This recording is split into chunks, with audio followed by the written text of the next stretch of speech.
When this guy comes to the training grounds for the first time, he slashes a wooden dummy with ease. His every movement is precise and fast. As a finishing move, he infuses mana into his sword and completely destroys the dummy in 3 strikes. Lucian thinks he impressed his teacher with that, but Swordmaster Aizen just laughs and says his moves are utterly pathetic. Our boy is dumbfounded. He has a unique body, making it the ideal vessel for mana. He can push his mana efficiency to the absolute limit and become the strongest swordsman in the entire world. Yet his swordsmanship teacher calls him pathetic. Turns out our boy has 2 problems. He swings his sword like a mercenary, and it takes him too long to infuse it with mana. Even such a talented body isn't omnipotent. An experienced mana user would easily destroy him in a fight. Then Aizen shows him what real sword skill looks like, and turns the wooden dummy into dust with a single strike. After that, he tells Lucian to train tirelessly if he wants to reach the same level. A few days of training pass, and Lucian finally gets the opportunity to spar with Aizen. He attacks as hard as he can, but the Swordmaster deflects everything with one hand. Lucian tries different moves from every direction, but nothing works. Aizen blocks it all with ease. Even a powerful strike from above fails, and Lucian gets thrown back. That's when Aizen moves forward to attack with a mana-charged sword. If Lucian fails to block it, he's doomed. So he charges his own sword as well. Their blades collide in a burst of mana. Lucian manages to counter the attack and even knocks Aizen's sword back. The Swordmaster is shocked. He's never felt such powerful mana before. The progress this kid made in just a few days is insane. When their training ends, the entire training ground is shattered, making the servants wonder what kind of training they were doing. Lucian sits nearby, looking at his trembling hands and his shattered wooden sword. And he regrets only one thing. If he had received the same training and teacher in his past life as a mercenary, he wouldn't have died so miserably without even a chance.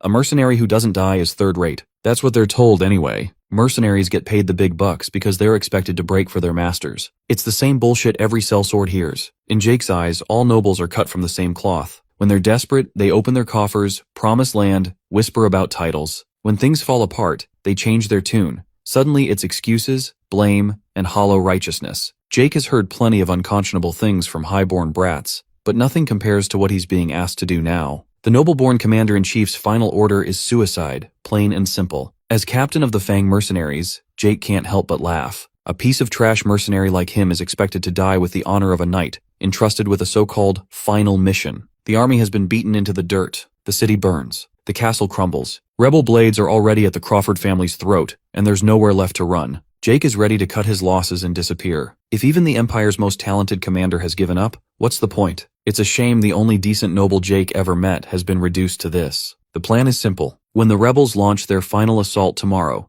Jake and his men are to stand beside the commander and hold the line until the Crawfords escape. If that fails, Jake is permitted to flee once the commander dies. Payment comes in the form of a precious gem, enough to fund the Fang mercenaries for 3 years. Jake refuses. Just because he smiles a lot doesn't mean he's an idiot. This order turns his men into meat shields, meant to buy a few extra seconds for their masters. Everyone knows the rebels won't show mercy to the Fang mercenaries. The commander insists otherwise, but that's a lie that won't stick. To the rebels, Jake and his men are sworn enemies. Over the course of the war, they've done plenty to earn that hatred. They disguised themselves as corpses, waited among the dead, then rose to slit throats from behind. Honor never mattered, only results. Jake has killed countless commanders this way. It's the only reason the Crawfords survived this long. The rebels likely want Jake's head more than Lord Crawford's. The commander knows this. That's why Jake and his men are such perfect bait. When Jake refuses to comply, the commander threatens to kill him and seize control of the mercenaries by force. Faced with the blade of the Empire's most skilled knight, Jake prepares to fight. So this is what the most honorable man in the Empire looks like now. No apology could excuse it. Oddly enough, this suits Jake just fine. It's easier to kill a piece of shit than an honorable man. There's no bitter taste afterward. His best option is to offer the commander's head to the rebels and run, but he knows better. This man has already prepared countermeasures for that. Maybe the rebels would accept 2 commander-level heads in exchange for the Fang mercenaries' freedom. Jake is willing to offer his own life. He dragged those boys into war out of selfish ambition. They crawled out of the gutter together, chasing a dream. They trusted and followed him through hell. For that, he bears responsibility, because he's their captain, and that's what a captain does. Hearing this, the commander is reminded of what leadership truly means. Shame grips him. In another life, he would have gladly served someone like Jake instead of the Crawfords. There's no more time. Jake attacks. The commander doesn't move. He asks Jake never to forgive him, and then cleaves him down. The gap between them is overwhelming. Jake's head is severed in an instant. You can't defy this wretched thing called talent. He hopes it will be enough. His men were ordered to run if he didn't return. He lived by the sword. Dying by it feels fitting. As his thoughts fade, one question lingers.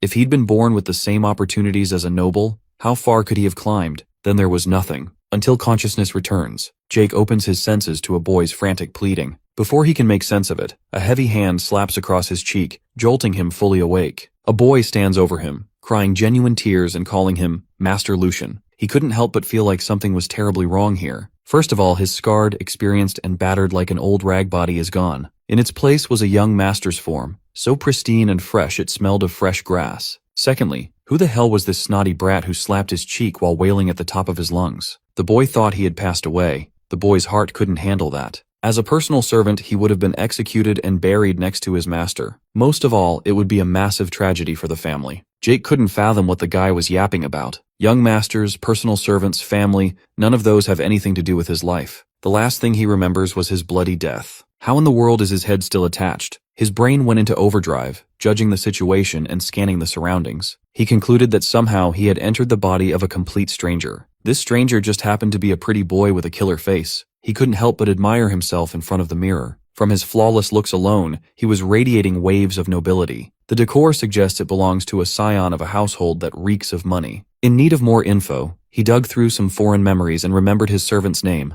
Hans. For starters, he asked Hans what year it was. The boy answered that it is Imperial Year 845, exactly 15 years before Jake died. He's returned to the past, so as not to arouse suspicion, he made a mental note not to be surprised by every new information. First, he needs to do what needs to be done. For his next question, he asked Hans if he had a death wish. Hearing that almost made the boy soil his trousers. How dare a mere servant touch his master's unconscious body without permission? Threateningly, he asked the boy to remind him who he is. With a deep bow, Hans apologized for committing such grave rudeness against young Master Lucian Valdek, third son of the great House Valdek. Lucian recognized the noble name instantly. The Valdek family is a pillar that has supported the empire throughout its long history, a historically prestigious clan positioned as the emperor's closest aides. They boast power equal to that of the imperial family itself. 15 years ago, young Jake worked as a guard for this very estate. Instead of returning to his old job, he's reincarnated as the third son of the Grand Duke instead. All his life, he was forced to endure every humiliation imaginable for the sake of coin because of his low-born status. Now he's being handed a golden opportunity out of nowhere. Perhaps fate expects him to figure out the answer to his dying question. If that is what the gods want, they had better open their eyes wide and watch. For the first time, he took in the warmth of the sun as Lucian Valdek. He'll show the powers that be how high he can climb and how he will live. Lucian put on some lavish clothes and exited his room. He's been to all sorts of places in his mercenary days, but none could compare to the Valdek Grand Duchy in terms of splendor. He'll need to get used to all these shiny things as soon as possible. He noticed that, since earlier, all the servants had been looking at him funny, whispering amongst themselves. It felt like enemies surrounded him. According to Hans, this was only natural. After all, he's lived his life in seclusion until now. He's been locked up in that room for a year and 2 months already. It sounds crazy to him that a noble kid who can have anything he wants would retreat from the world. The mind of a highborn is a mystery to him. Acting as one would be nearly impossible. In this place, the mighty giant who has protected the empire resides, Grand Duke Sigmund Valdek. That man is not the type to stand by and watch his son bed rot for more than a year. Either this Lucian is a problem child abandoned by the family, or there is some special circumstance making the Grand Duke look the other way. It would be best to avoid meeting his father for a while, but that might be a bit difficult now. Head butler Edwin has come to personally greet the young master. This gentleman entered the castle as a hostage from a hostile family in his childhood. He was recognized for his outstanding executive abilities, and rose to be Grand Duke Sigmund's right-hand man. Out of everyone, this is the person Lucian must avoid the most. He would undoubtedly notice the behavior of someone from the bottom rungs of society. Thankfully, Lucian has been a recluse for more than a year. In that case, he might as well emulate the most noble human he knows, his killer, the commander. With a warm smile, Lucian thanked Edwin for his concern, and noted his significant recovery. In addition, he came out to look into the family affairs he had neglected in his absence. The head butler was momentarily stunned by his eloquence. He was relieved that the young master remained unchanged. Thankfully, Lucian's noble act seems to have worked. He tried to get out of the situation as quickly as possible, but Edwin stopped him from excusing himself. Right now, the Grand Duke wishes to see his son. Promptly, Lucian was brought to his father's study. Grand Duke Sigmund is a very intense man. Right now, he's asking Lucian why he's still alive. Naturally, Lucian was stunned by the out-of-pocket question courtesy of his supposed father. The Duke intended to overlook all his stunts for the past year. He used his mother's death as an excuse to forego his duty as a noble, acting like a spoiled child. But he finally crossed the line that he should not have crossed. Not content with staging a process by locking himself away out of the public's eyes, he attempted to harm himself, treating his own life lightly. Come to think of it, Hans's fussing and crying earlier seemed earnest. He wanted to insist that there must be some kind of misunderstanding, but his father had grown tired of excuses. For the last time, Grand Duke Sigmund wanted to hear all the thoughts he'd kept hidden in that narrow mind of his. Why would he use his weak body and limbs to shove sleeping pills into his mouth to cause a commotion? He worked in this great estate for a long time. No wonder he specifically had no memory of Lucian. 15 years ago, when he was but a humble guard, the Grand Duke family's third son, Lucian Valdek, tragically suffered an untimely death. The Grand Duke famously fathered 4 sons with 4 different mothers. Unk was just busting raw and spreading his seed left and right. Jake worked for the prestigious family for 10 years, and naturally ran into the young lords and their mothers on multiple occasions. But he had no memory of ever meeting Lucian or his mother face to face. Lady Valdek died of a severe illness early on, and her son eventually followed suit due to an unknown reason. Back then, Jake the guard assumed that the mother and son just rolled an unlucky dice, sickly and frail. Lucius's real cause of death must have been covered up. Given his mother's passing, his unstable position within the family, and a myriad of other depressing reasons, the burden must have grown too much for the young man. He eventually chose to ingest sleeping pills, just shy of a lethal dose. In truth, he was just trying to get even a little bit of attention from his father. It was a cry for help.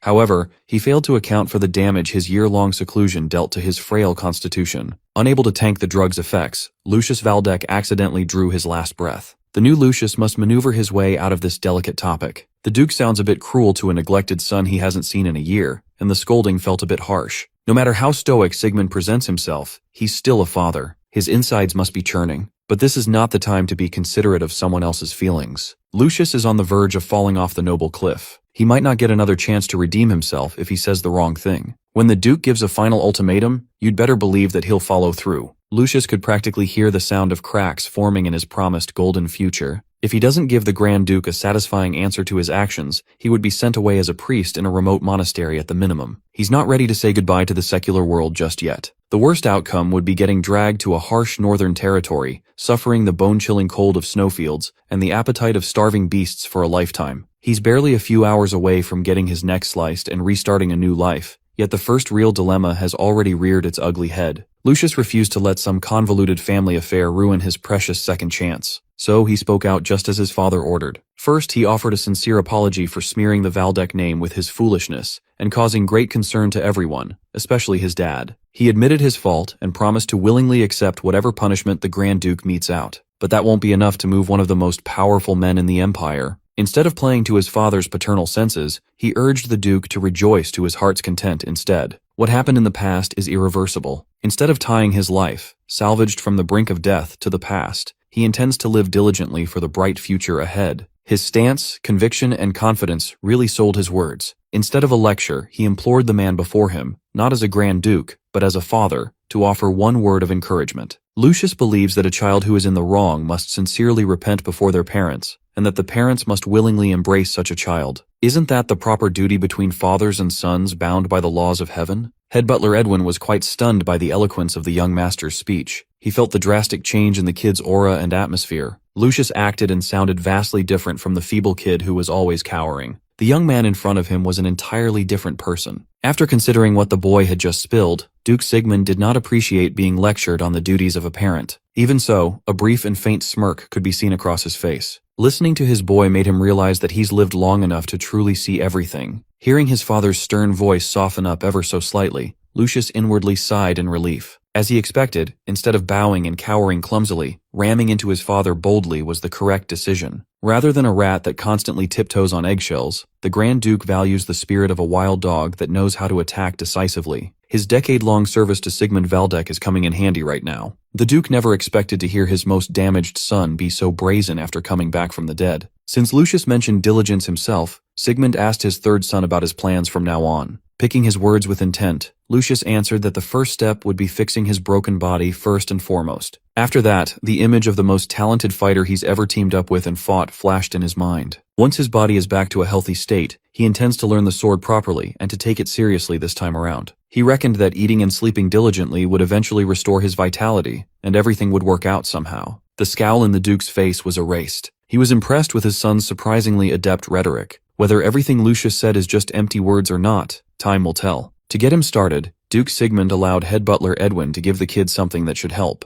Rather than a few words that won't resonate at the moment, lending a helping hand to a reformed shut-in would be more useful. Edwin accepted his orders and estimated that the process wouldn't take long. Lucius was the only one in the room who had no idea what the old farts were talking about. It did not take too long to understand what his father's helping hand looked like. Multiple carriages pulled up to the castle and unloaded their heavy cargoes. Helpers carried countless wooden chests and lined them up in front of the estate. Tucked inside each of those chests were unfathomable riches ranging from gold coins to precious jewelry. Lucius had never seen such bountiful resources, even when he was working as a mercenary. Is this what being a high noble means? He was granted a tremendously huge allowance without doing anything. This whole treasure trove was just for a single month. With golden coins lining his pockets, perhaps it's worth a shot to invest in something revolutionary. Something that could overhaul his weakened body. He can already picture himself flexing and mogging everyone in the empire. All he needs to do is craft a very special elixir. After meeting and talking with his third son, Grand Duke Sigmund felt the urge to walk around his pristine garden. Edwin followed him around while he collected his thoughts. According to the head butler, this is the place the late Grand Duchess, Lucian's mom, cherished ardently before she passed. The Duke had not visited this nostalgic place in a while. It's obvious why he chose today to change that. Young Master Lucian's abrupt change must have reminded Sigmund of days past. Even though the kid fell out of his father's favor for a moment, the Duke still has a soft spot for the boy. He is the child of the Grand Duchess whom the Grand Duke cherished the most after all. Upon arriving in the middle of the beautiful garden,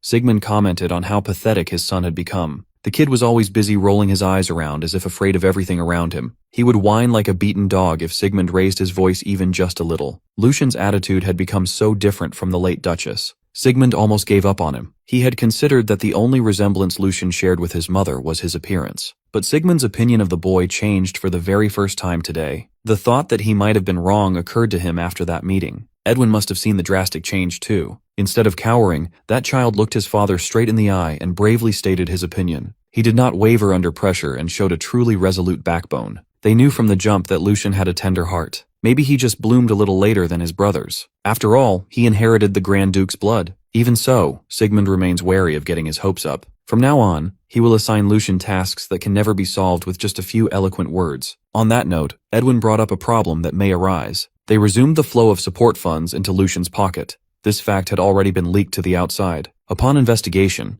Edwin found that the second young master, Jordi Valdek, was involved. Furthermore, Jordi had already made his move. He dismissed Lucian's headmaid and placed his own close associate in that position of power, showing blatant intent to keep his little brother in check. Sigmund understands that his second son harbors deep feelings against the little one due to maternal matters, but his persistence is worrisome. Edwin offered to intervene, but the Grand Duke prevented him from lending a hand, even though it might be too harsh on someone who had just started taking his first steps. Jordi's malicious actions are just petty tricks that would not have worked if Lucian had managed his surroundings properly sooner. They can just consider this a price that the third one must pay for not coming to his senses faster. Sigmund wants to see how his child would handle an issue like this for the time being. If Lucian fails, then that's on him. The blood of the Valdek family is the key, but opening the door must always be done by one's own power. That's the way of the lion. A few days later, Lucian had gone back to locking himself in his room with Hans manning the door, sparking worrisome gossip among his staff. It has been 3 days since the halted support funds started flowing again. When those stacked chests arrived, Hans could not believe his eyes. The young master attributed the free flow of gold to the fact that the talk with the Grand Duke went well. Considering the tarnished relationship between father and son, Hans could tell that it must not have been easy for the young master at all. The personal servant could not be prouder seeing his boss move forward instead of wallowing in sadness. Unbeknownst to Hans, Lucian's mind was reeling with the possibilities this much wealth could unlock. With an abundance of resources, he might have just enough to completely overhaul his weak body. The ideal physical form is within his grasp if he can successfully synthesize that elixir. It took him a mere 3 days to burn through the support fund, converting his room into a dingy drug den. He's been working non-stop to perfect his methodology. Hans must be full of curiosity by now, but seeing him guard the door well without questioning his orders exemplifies loyalty. On Lucian's work table were brewing tools that a son of a Grand Duke would never have touched in his life. All around him were crates of absurdly expensive herbs that only grow under moonlight. The rare moonlight herb's common usage hasn't even been discovered at this point in time. Lucian squandered his entire monthly allowance to purchase as much as he could. To everyone, Lucian might look like a crazy person right now, but a year from now, this decision would pay dividends. The price of moonlight herb would skyrocket by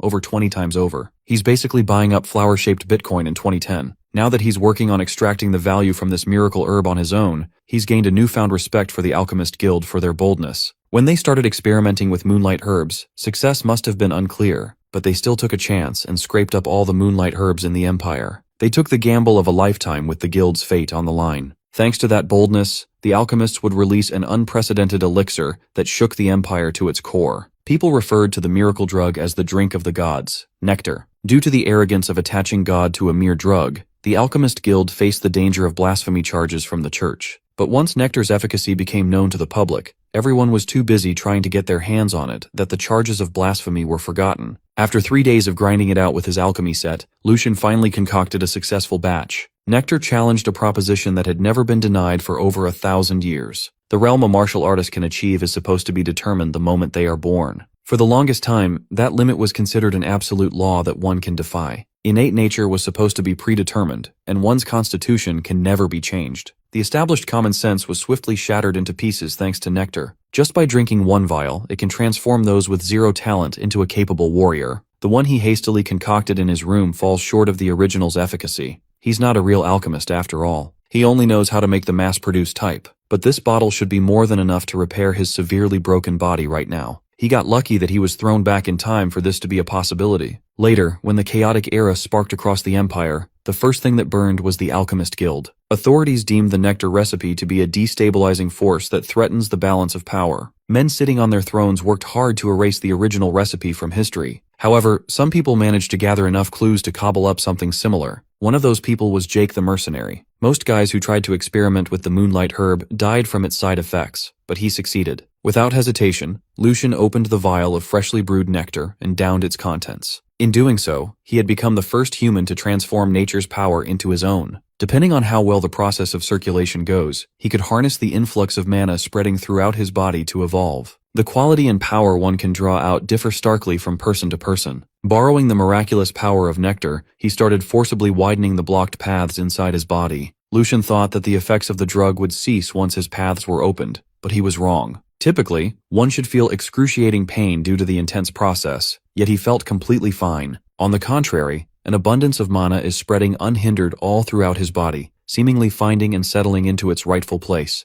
Even the body of a newborn baby usually contains impurities that would block the circulation at some point. Is it possible that Lucius Valdek inherently belongs in the realm of naturally gifted geniuses? As the sun began to set, Hans's nervous back and forth pacing could be heard outside Lucian's room. Finally, the door that had been locked for the past few days cracked open. The young master finally stepped out of his seclusion and asked Hans if anything had happened while he was locked away. As usual, the crybaby servant ran up to his master in distress. Hans repeatedly tried calling out to the young master, yet he never received a reply. All he could do was guard the door day and night. He was terrified that something had happened, or that Lucian had regressed to being a recluse again, but that could not be further from the truth. The young master's eyes have become sharper than ever before. Being the one who knows him the most, Hans could tell that something definitely changed. Lucian felt and looked like a different person. On the outside, there won't be any big changes yet. Under his fancy clothes, he's still a scrawny kid, skin and bones. Proper nutrition and time are still needed to amend that. What really matters is the change inside. Currently, his heart is bursting and pumping the purest mana. Internally, he's undergoing changes at a rapid pace.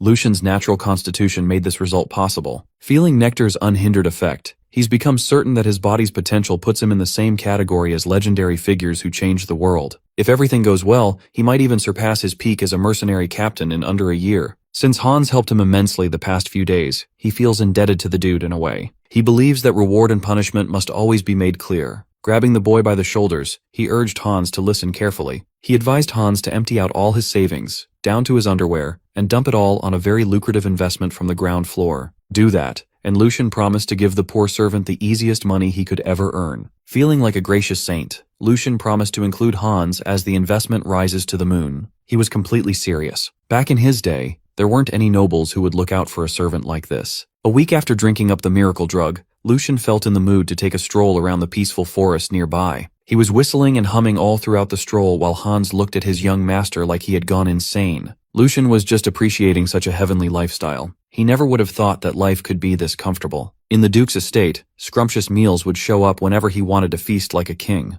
His room would be cleaned and maintained spotless without him lifting a finger. The maids would even prepare his bed without being asked to. When he was but a humble mercenary, going hungry was part of his daily routine. Thanks to the convenience of nobility, he's been able to focus entirely on his body's recovery. He also settled an issue that had been nagging at him for the past week. He's done the research regarding the existence of Jake, who was supposed to be employed as a guard of House Valdek in this timeline. Upon checking with the current captain of the guards, he found that no one even resembling the man named Jake had ever applied. The shift and spot he used to work on for a decade is now covered by some other guy he's never seen before. For now, this is for the best. There's nothing good to be gained from running into his past self. It might even serve as a distraction. Besides, he doesn't have the guts to face what he used to be back then. He would probably die of embarrassment on the spot. Once they arrived near their destination deep in the tranquil forest, Hans expressed his doubt about continuing forth. The Lucius of the past always hated setting foot on the training grounds. The current him doesn't mind at all. Hans reminded his master that ever since Lucius was scolded by the second young master last time, he swore to never come back to the rotten place again.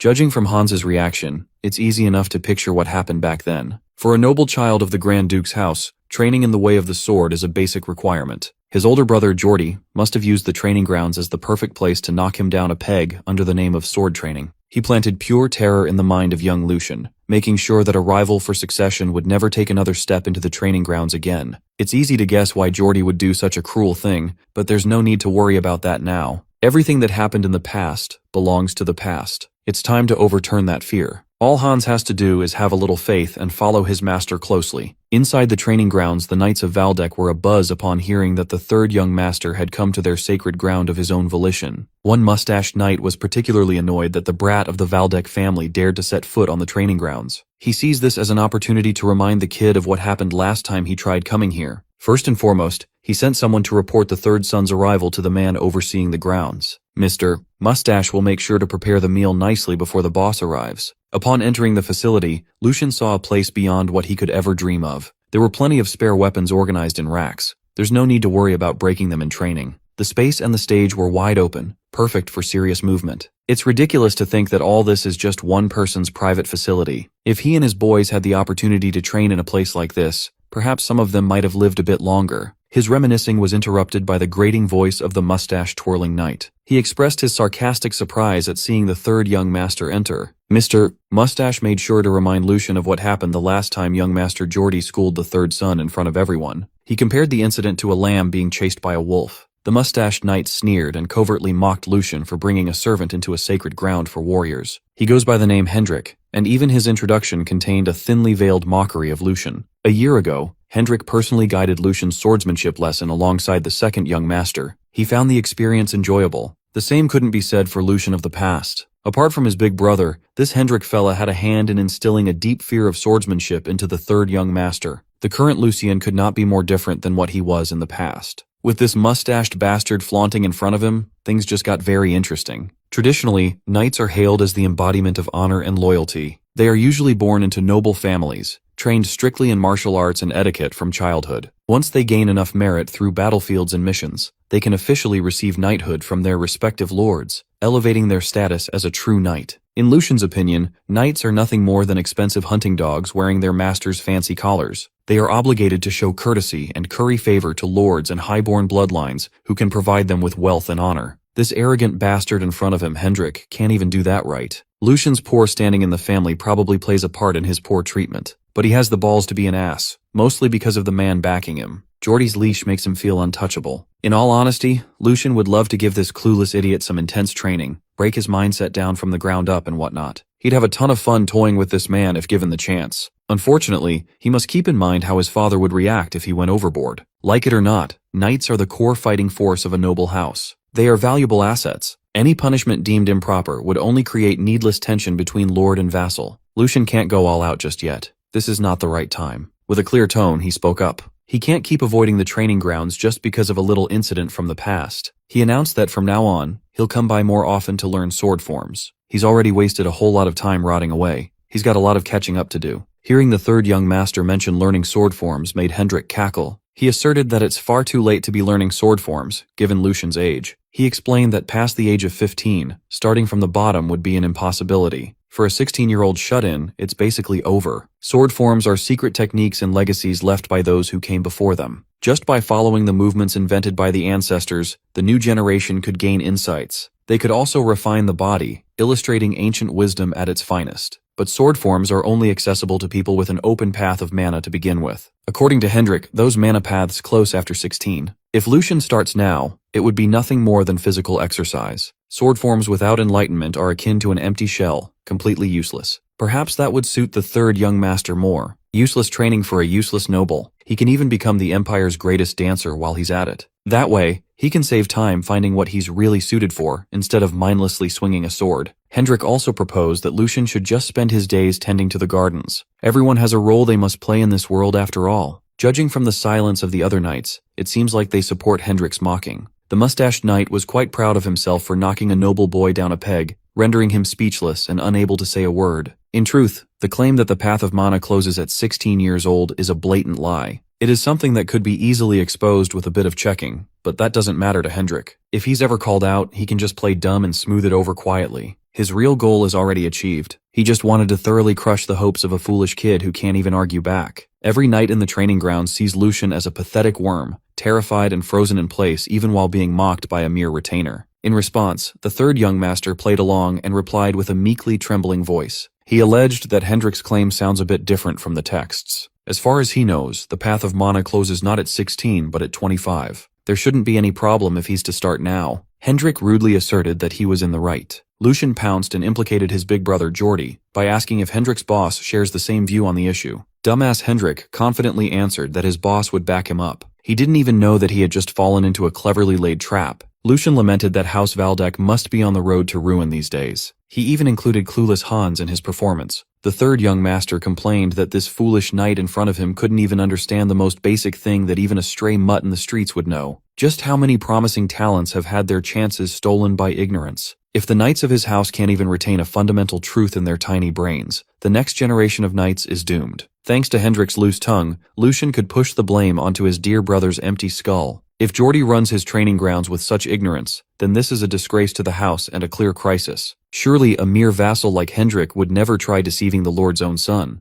After hearing Lucian's spirited rant, Mr. Mustache stumbled a little. Being accused of deceiving the son of the Grand Duke is a serious matter. There is no way that a knight of the Valdek family would do something so petty, is there? Afraid of saying the wrong thing, Hendrik stood by his earlier statement. Lucian intends to pursue this matter seriously. This level of oversight cannot be overlooked. It's time to show this big-time knight what happens when he wags his tongue the wrong way. Sir Hendrik does not seem to realize how serious this matter is at all. If he simply wanted to humiliate Lucian, the benevolent young master would have graciously let it pass. He's willing to admit to the fact that Hendrik and everyone else in this place look at him with hostility due to his own faults for forgetting his noble duties and wasting time in vain. He would never rebuke his people for holding him accountable. Apart from that, if the knights and his brother, the pillar of a grand duchy, are hindering the recruitment of talent with incorrect knowledge, Lucian won't sit idly and turn a blind eye. Ignorance would cause cracks in the military power of the esteemed Valdek knights. Strictly speaking, it could bring grave danger to their people. In so few words, Lucian turned the tables and spun mockery into an honorable speech. As one who proudly carries the Valdek name, it is only right that he be outraged by such malpractice. He laid out his argument nicely and made dumbass Hendrik understand the gravity of his words. He had better prepare his mustache for the blowback of this encounter. Lucian threatened to report this incident to his father and request an internal crackdown against Jordy's vassals. Hendrik could not believe what had just happened. The kid who used to tremble at the slightest mockery is fighting back. Lucian used to be as frail as a baby lamb just a year ago. Now, he's like a hungry wolf, an apex predator that could crush little old Hendrik without hesitation. Seeing the commotion, the owner of the training ground was forced to intervene. Jordy Valdek, second son of the Grand Duke, finally came out to play. Hendrik was close to shitting his pants while Lucian was glad that his big bro just came right on time. Jordy looked at his little brother with blatant revulsion. In a panic, Hendrik hurriedly ran towards his master's side to explain what was going on. He stumbled over his words, struggling to come up with an explanation that would clear him of any faults. Having had enough of his nervous stammering, Jordy made him shut the hell up. There's no need to explain. Jordy had been watching from a distance all along. He saw and heard Hendrik's disgraceful behavior with his own eyes. The knight ought to be ashamed of himself for being swayed by a child who's barely half his age. Jordy was utterly disappointed. Squeezing the knight's shoulder extra hard, Jordy ordered him to fix his ugly expression, unless he intended to put his master in an even more difficult position. Hans cowered behind Lucian as Jordy walked toward them. The faint-hearted servant trembled while the third young master looked his big brother dead in the eyes. Seeing Jordy for the first time in a long time, Lucian mocked his big bro's face. Jordy Valdek is widely regarded as a noble among nobles. He's famous for having a dogshit personality even back in Lucian's first life. Since his influence was far weaker than the Grand Duke's firstborn, Jordy resorted to recruiting outsiders to his camp. Most of them would meet horrible endings. Once Jordy deems a tool useless, he would routinely frame them for crimes or cut them loose. For now, Lucian gave his big brother a polite smile and a proper greeting. It has been a long time since they last talked, so he gave some generic platitudes. Without mincing words, Jordy called Lucian a foolish creature. He claimed to have watched everything transpire since Lil Bro stepped foot on his training grounds. Jordy accused him of daring to act in a way that tarnished the dignity of their revered family. Lucian maintained his act, and asked Big Bro to elaborate on his accusation. Jordy excused that it's been a long time since Sir Hendrik studied theory, so the earlier interaction was simply a misunderstanding. Still, implicating his honorable name to stir up unnecessary confusion was a clear mistake. For that, Hendrik cannot be free from responsibility. However, Jordy has no intention of rebuking or punishing his man for a minor incident, because, unlike his useless little brother, he claims to know the weight of loyalty and how much blood Sir Hendrik shed for the family. Furthermore, someone who ran away, unable to endure even basic swordsmanship training, has no right to criticize and blame a real knight. Jordy insisted that Lucian must first learn respect for their vassals before throwing allegations. It is only thanks to the dutiful knight order that Valdek can exist and rule. Jordy turned to his men and sincerely apologized on behalf of his little brother for today's commotion, deeming Lucian's words an outburst of an immature child that must be shown leniency. He promised to take special care of his foolish younger brother. Lucian was quite impressed with how Jordy handled his verbal attack. The guy's brain works pretty fast. Lucian specifically directed his insults and accusations at Jordy,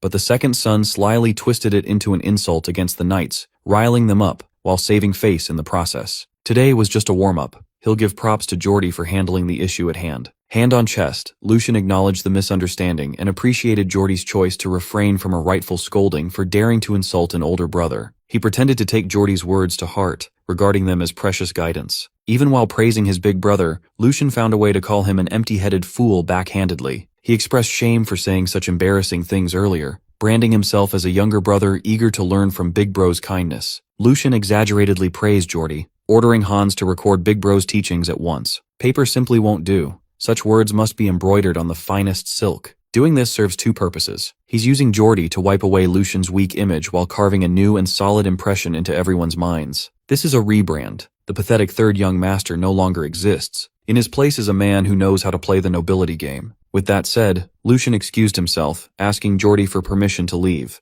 There's nothing good waiting for either of them if they keep bickering in front of the vassals after all. Jordy didn't lose, but he could not help but feel infuriated by Lucian's silver-tongued rage-bait tactics. He wanted to keep the little shit in his territory a little longer for a harsher lesson. But Lucian reminded him that their father has been monitoring him closely these days. Starting from zero, he's got absolutely nothing to lose. The same cannot be said for his brother. He turned around and took Jordy's silence as consent. Lucian grabbed Hans and bolted out of the training grounds unimpeded. He enjoyed bantering with Jordy for a bit, so they're taking their leave now. As soon as Lucian was out, Hendrik tried to spur his master, Jordy, to prevent him from walking away untouched. That was the worst thing he could have done. Right now, Jordy is bursting with rage. He knew that he had been played somehow. Lucian and Hans took the same scenic route they had taken earlier. The personal servant felt quite uneasy knowing that they had offended the second son. Lucian knows better than anyone what the second young master Jordy is capable of. Hans is afraid of the possible retaliation from that monster. Even if they somehow get lucky this time, there's no guarantee that they will be fine next time. Hans looked like a helpless animal terrified of being hunted. Lucian understood why Hans was behaving like this. The kid is going through something that only those who've worked under nobility would understand. When a useless superior makes a mess and washes their hands of any fault, the little guys usually get left behind to suffer. There's nothing more infuriating than a master who doesn't give a fuck. Lucian knows the feeling all too well, and he won't let little Hans go through what he went through. He assured his servant that a mere knight won't be able to touch them. He simply won't let that happen. Over the past few crazy days, Hans had it rough. Lucian is thankful for all that he's done. When a master acts like an idiot, it's always the ones below who get crushed. As the eccentric young master's attendant, Hans must have suffered quite a lot. To assuage his fears, Lucian promised him one thing. From now on, he won't let his people be looked down upon. They will never live in fear despite their master's seemingly foolish actions.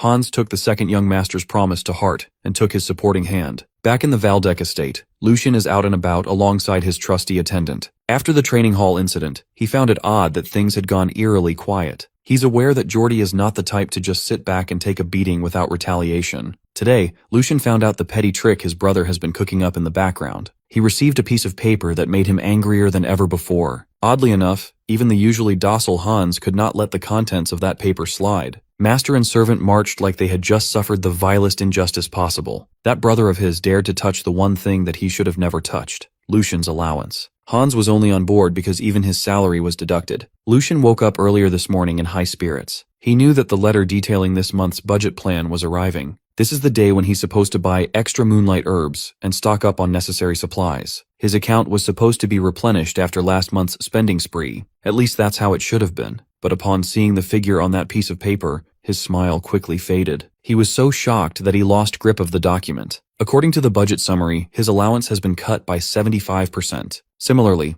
Hans's salary was reduced by 30%. That bastard, Jordy, dared to fiddle with his numbers through the headmaid he planted in Lucian's annex. It was unforgivable. They dared to do this knowing that embezzlement is a felony punishable by severe execution, even in noble society. Lucian admitted that he was partly at fault. The only reason his brother could pull off such an absurd stunt was because of the gap in his defenses. After the passing of the third Duchess, Lucian entrusted budget management to someone else. Dana, the former headmaid, who had stayed by the family's side for a long time, diligently managed the budget with proficiency. Not long ago, Dana was replaced by that green little headmaid currently running Lucian's house. Today was the first time he had ever met the new headmaid face to face. With a smile on her face, she gave a polite greeting to her supposed boss. She introduced herself as Jenny. She wanted to greet the man of the house when she was first appointed, but back then, Lucian didn't seem to have any intention of coming out of seclusion. It's a good thing that the long period of rotting in bed is finally over. Hans did not appreciate her tone when speaking to the young master at all. Lucian conceded that Jenny didn't say anything out of turn.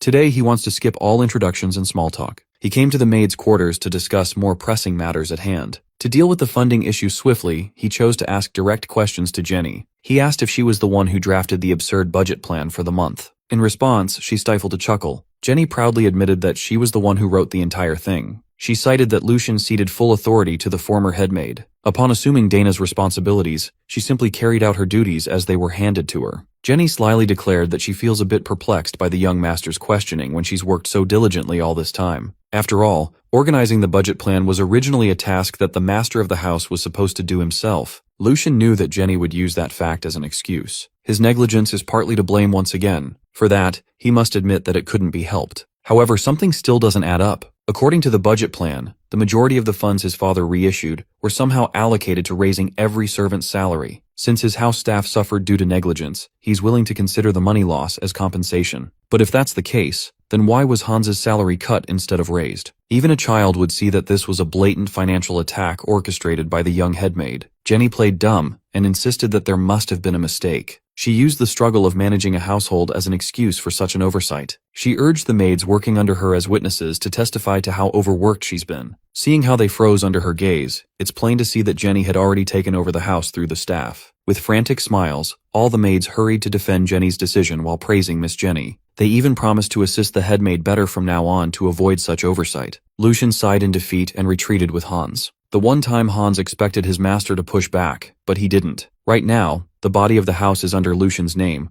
but the hands and feet of his annex are listening to someone else. Before walking out of the maid's quarters, Lucian shot Jenny one last question. He hoped that she would answer carefully. He directly asked her who her master is. To answer that question, Jenny insisted on consulting her Lord Geordie first. The way Lucian sees it, tissues that have festered must be cut out for the body to live. And right now, his heart is rotting from the inside. The cure for that rot might be found in a tavern located in the shady streets of Valdec territory. Covered by a dark cloak, the third young master dragged Hans into the dubious establishment under the guise of going fishing to calm his mind. Instead of the open waters, they entered an underground fighting den filled with degenerate gamblers instead. In the middle of the tavern was a ring where fighters duke it out for the patrons. If you ask Lucian, this is the perfect place to fish. Who knows? Maybe they'll catch a big one today. Strolling past the main event, he walked towards the empty bar. The bartender saw him from afar and immediately warned him that this place is not for kids to snoop around in. Lucian complained that a gambling den shouldn't be picky when it comes to customers. What if that customer turns out to be flush with cash to gamble with? As soon as he showed his face, the attitude of the bartender shifted positively. There are a few reasons why Lucian didn't have the headmaid beaten with a paddle in front of the whole staff. First, Jenny is not just a simple employee. She's got some serious backing. She's the daughter of the wet nurse who practically raised Geordie since he was a baby. He sees her as a sister. Touching that woman carelessly would only fan the flames into a larger problem. Second, the hierarchy in Lucian's annex was an absolute mess, worse than he imagined. His current predicament is far beyond common sense, and it requires a fitting prescription. Lastly, his father, the Duke, is watching. There's no way that man is unaware of the budget interference.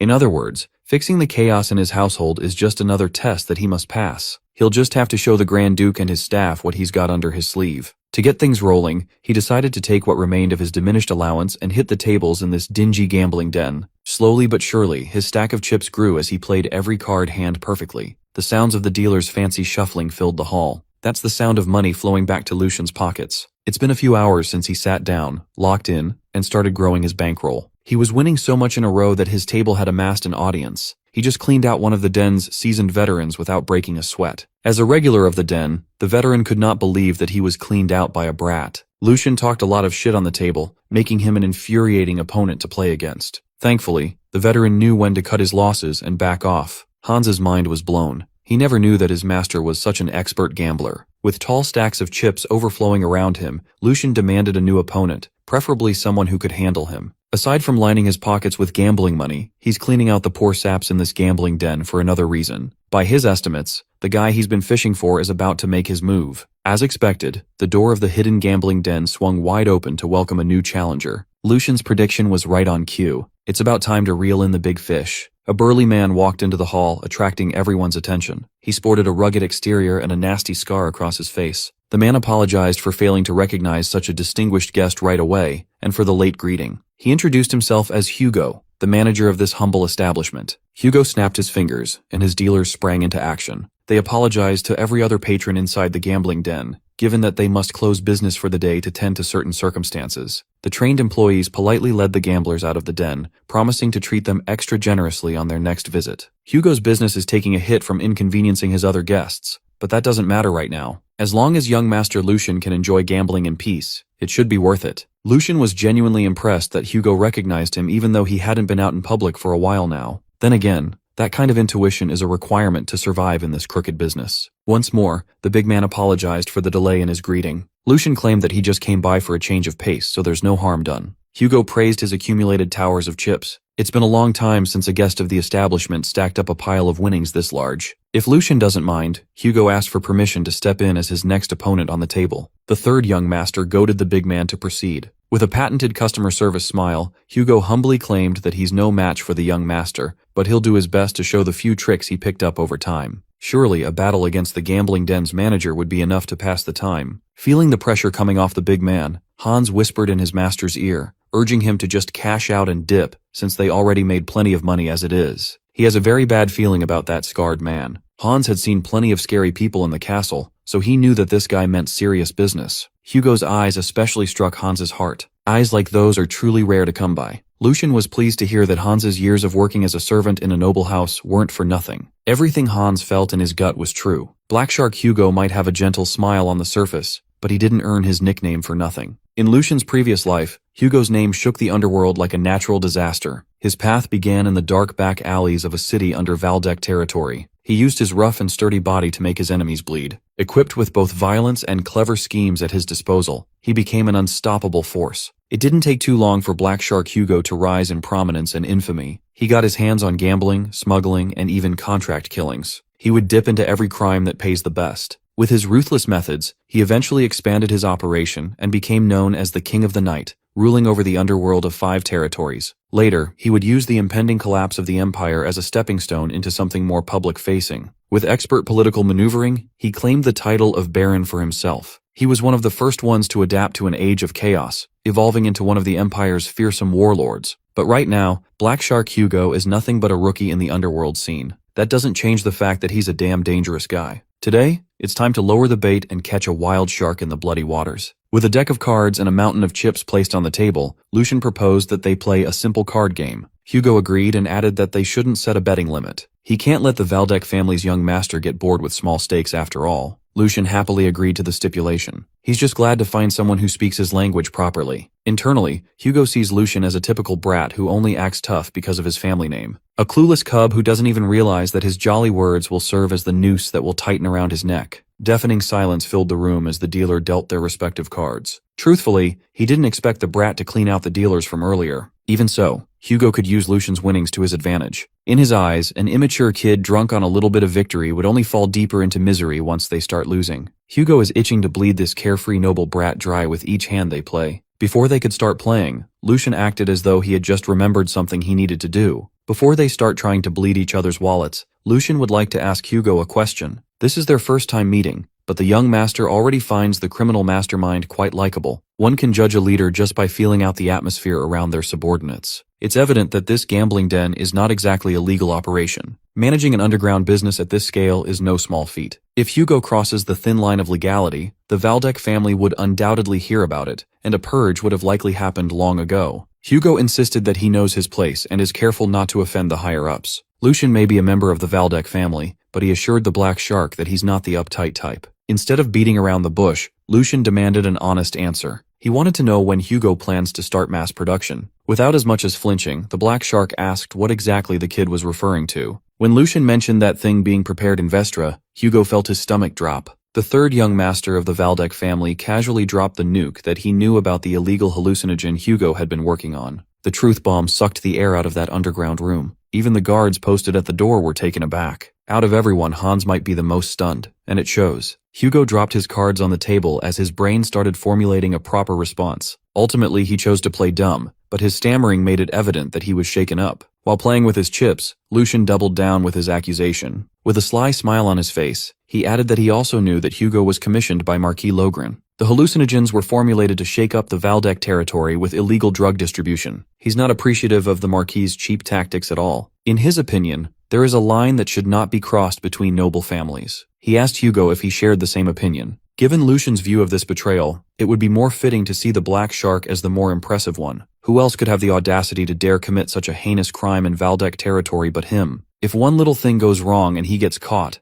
everyone associated with the Grand Duchy would try to tear him apart limb from limb. Every single muscle at the Grand Duke's disposal would hunt him like a dog without exception. Right now, Hugo's mind is a mess. If he says the wrong thing, he risks death and complete exposure. In these parts, the Valdec family is the worst possible opponent one can have. Normally, this matter would not have been revealed to the world for another 2 years. Around that time, the Grand Duke received a report detailing the spread of a new drug in his territory. Jake was one of the soldiers deployed to raid the Black Shark's base, but they were too late. Hugo had already fled the city, leaving no trace of illicit activities in his den. Lucian's experience of getting screwed over back then turned out to be quite helpful now. Even with all the cards on the table, Hugo insisted that there must be some sort of misunderstanding. He insisted that he's just a lowly manager making pennies at a small gambling joint, that he would never dabble in drugs. With conviction, he asserted that some jealous competitor must be spreading false rumors to sabotage him. If given the chance, he promised to uncover the source of that rumor himself. Since the big man refused to bend, Lucian added a bit more detail to the story. He asked Hugo whether the rice mill he had been operating was just another ordinary shop,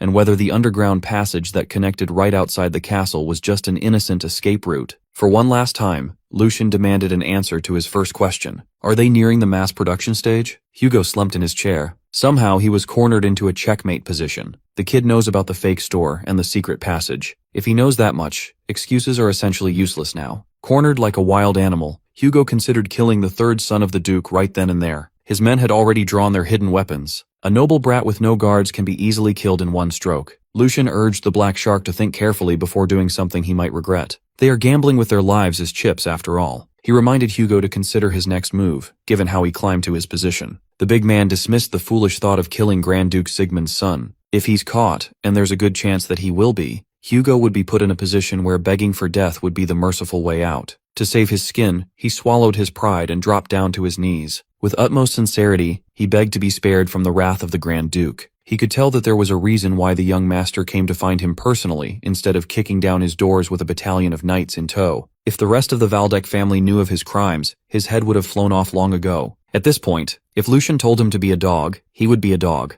If Lucian tells him to bark, he will bark. If ordered to crawl, he will crawl. Hugo's men lined up behind him and joined their boss in bowing down and pleading. The man who's destined to become one of the most powerful people in the Empire's future had been reduced to such a state. After brief consideration, Lucian stood up from his comfortable seat. Keeping such a useful dog by his side doesn't sound so bad at all. He just happened to need some proficient hands and feet at his disposal after all. Hearing this, Hugo vowed to follow his every word. But Lucian doesn't want that for a man of Hugo's caliber. It would be a bit boring. He knows that the Black Shark would never be satisfied as a mere hunting dog. Meeting the pleading man eye to eye, Lucian proposed a better deal for all parties involved. He asked Hugo if he wanted to try becoming a knight instead. Hearing that word stirred some deep-seated emotions inside the black shark. Like every other boy, he once craved the dream of becoming a knight like crazy. Eventually, he had no choice but to give up on that pipe dream. As time went on, the reality of life became clearer to him. No matter how much skill he built up, how strong he became, and how many times he risked his life for a master, he's nothing but a low-born peasant in their eyes. He was just a useful tool, a lump of muscle to be used and abused by those with real power. Because of factors outside his control, the circumstances of his birth, he cannot achieve his dream, no matter how much he bled. To answer Lucian's question, of course, he wanted to be a knight. He wanted it so bad that he would willingly bash his head on the floor for the opportunity to become one. If he could achieve that dream, he would even sell his soul to anyone who could make it happen. In front of Lucian is a vulnerable man clinging to a boyhood dream.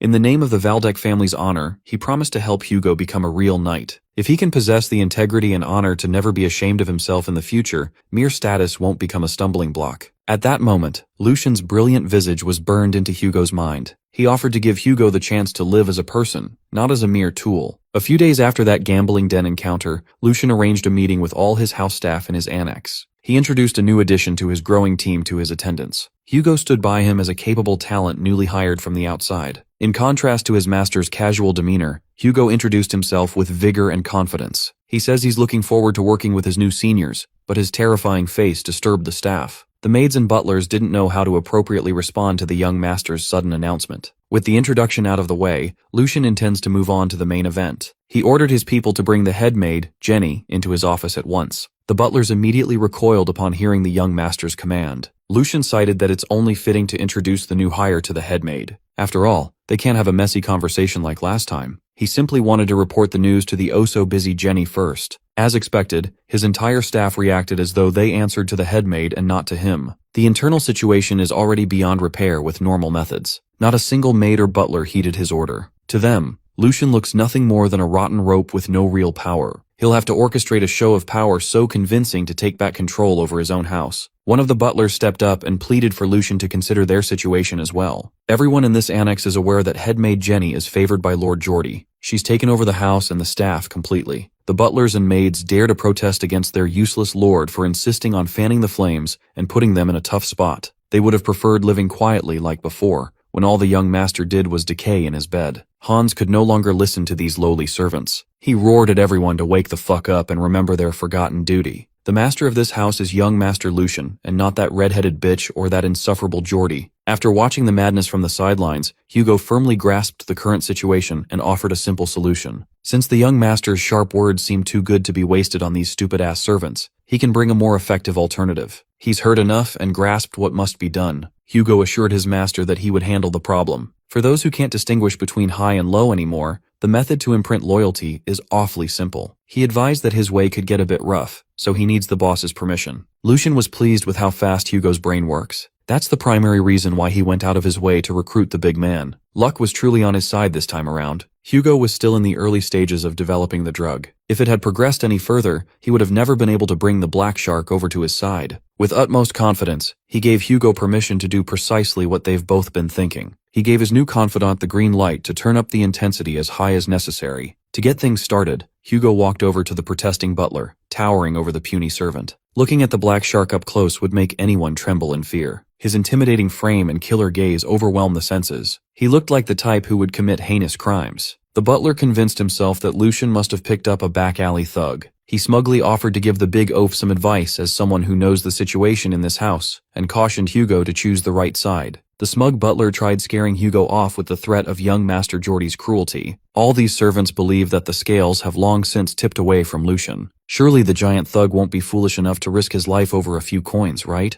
Hugo found the smug butler's last words pathetic. His bald fist found the butler's face and rocked his shit clean. A single hit was all it took to rearrange that guy's skull. The power behind the punch was so compact that it sent the smug butler flying into the nearest wall like a rag doll. Hans's eyes almost fell out of their sockets while Lucian pats himself on the back for hiring such a beast. Hugo slowly walked over to the butler's limp body. A single casual punch was all it took to factory reset that guy using violence. The other butlers fearfully lambasted the new hire for using violence inside the castle. The black shark was entirely unaffected by their empty and feeble words. It just so happened that Hugo specializes in educating crazy bastards. This is the perfect first assignment for him. A few moments later, no signs of dissent could be gleaned from the house staff. They even followed the third young master's order to bring headmaid Jenny in, even if they had to use force. With a visible slap mark across her face, Jenny snarled and assured everyone that they won't get away with treating her like this. Instead of cowering to her empty threats, the re-educated butlers told her to shut the hell up and walk. Accustomed to being in charge, she was not used to people raising their voices at her. She kept on yammering on about punishing those who oppose her, only to stop when the door to Lucian's office opened. Laid before her was a ridiculous scene. The maids and butlers under her influence have been forced to kneel on the floor to reflect on their blunders. The fear they felt for Jenny has been overridden by the terror Hugo showed them. Meanwhile, the third young lord stood by the windowsill with hands resting behind his back, aura farming and Lord maxing. He turned to face the restrained headmaid and gave her a smile and a wave. He's glad to see that his employees are finally doing their job correctly. Lucian noticed the slap mark on her cheek and excused the boy's enthusiasm. Jenny erupted in anger, confident that her meager young master wouldn't be able to get away with treating her like this. She refused to bend before Lucian, as everyone else did,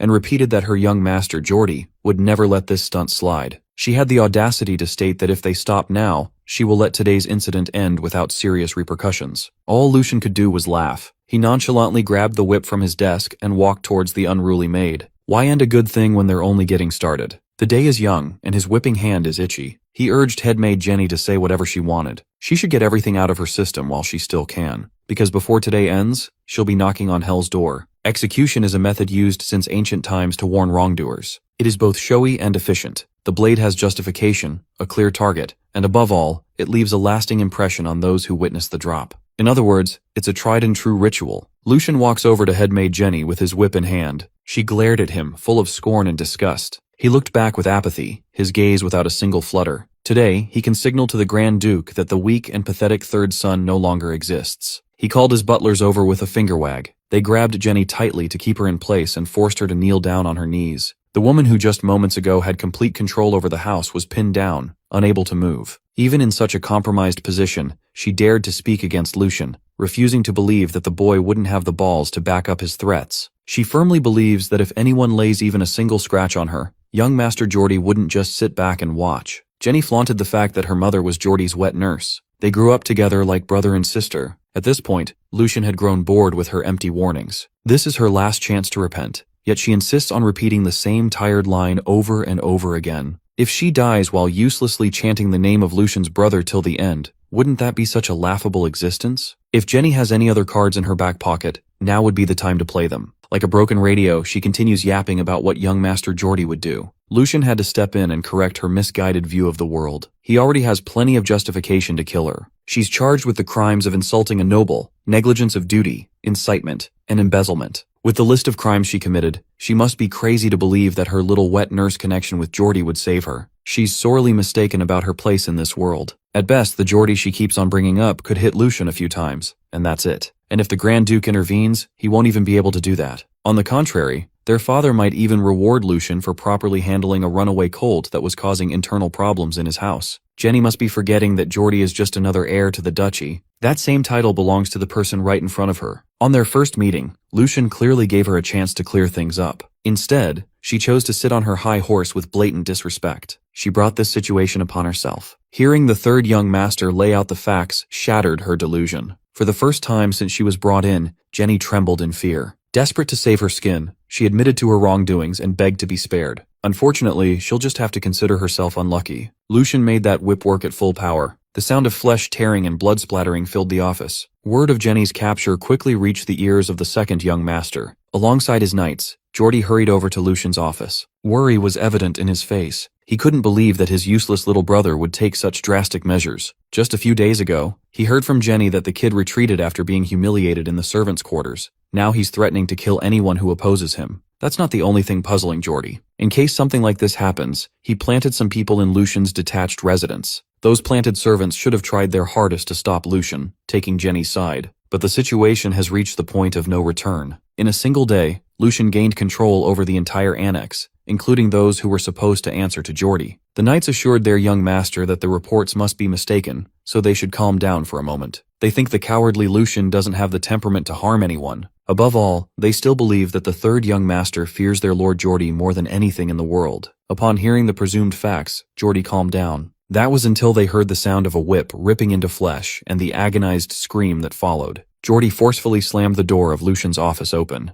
His eyes immediately darted towards the whip, dripping fresh blood all over the floor. Lucian stood behind Jenny. Her back was full of gnarly lacerations as blood freely flowed from her fresh wounds. It was a sight that Geordie could have never pictured in a million years. Even Geordie the Cruel was taken aback by such a painful scene. When he made his presence known, Lucian simply asked what brought his esteemed brother to his territory. He apologized for not receiving them properly. He's just a little busy right now, so Geordie and his knight could just come back later. Uprooting the source of disobedience in his house could be hard to stomach for some. Dismissing his brother's presence, he asked Hugo to set Jenny upright once again. The second young master instructed his knights, Oliver and Gert, to jump in and bring Jenny to his side immediately. Oliver and Gert heeded their master's call and dashed forward. In response, Lucian gave Hugo an ominous mandate. If anyone dares to come within 3 steps from his position, Hugo is free to slit the headmaid's throat. Lucian would gladly take all responsibility for the aftermath. Seeing his deranged eyes, Oliver and Gert promptly halted their steps. With a sharp blade in hand, Hugo assured his boss that he had the throat slitting covered, so young Master Lucian could rest assured. The tip of the blade grazed Jenny's flesh, spilling more blood. All she could do was cry out for her dearest Lord Geordie. The second young master implored the black shark to drop the dagger at once. He declared that failure to follow his orders would lead to the beheading of not only Hugo's head, but his whole family's as well. Their severed heads would be hanged on the city walls. Hugo didn't even blink at Geordie's puny threat. His master is Lord Lucian. He has no reason to obey orders from anyone else. No matter what happens later, he will act upon his duty and follow his master's will. Geordie immediately realized that he had no power in this situation. He redirected his question to Lucian, confronting his little brother about what Jenny had done to deserve such harsh treatment. Lord Lucian quickly listed her crimes of insulting her superiors, disobeying orders, and meddling with the house's budget. He is merely imposing a fitting punishment. He urged his brother to come to his senses and distinguish between public and private matters accordingly. In doing so, he effectively put Geordie in an impossible position. According to the current succession structure of House Valdec, the first heir in line is Lord Tristan Valdec. Trailing after him is the second young master, Geordie Valdec. There's a two-way power struggle that's solidified in place. In other words, until the final confrontation,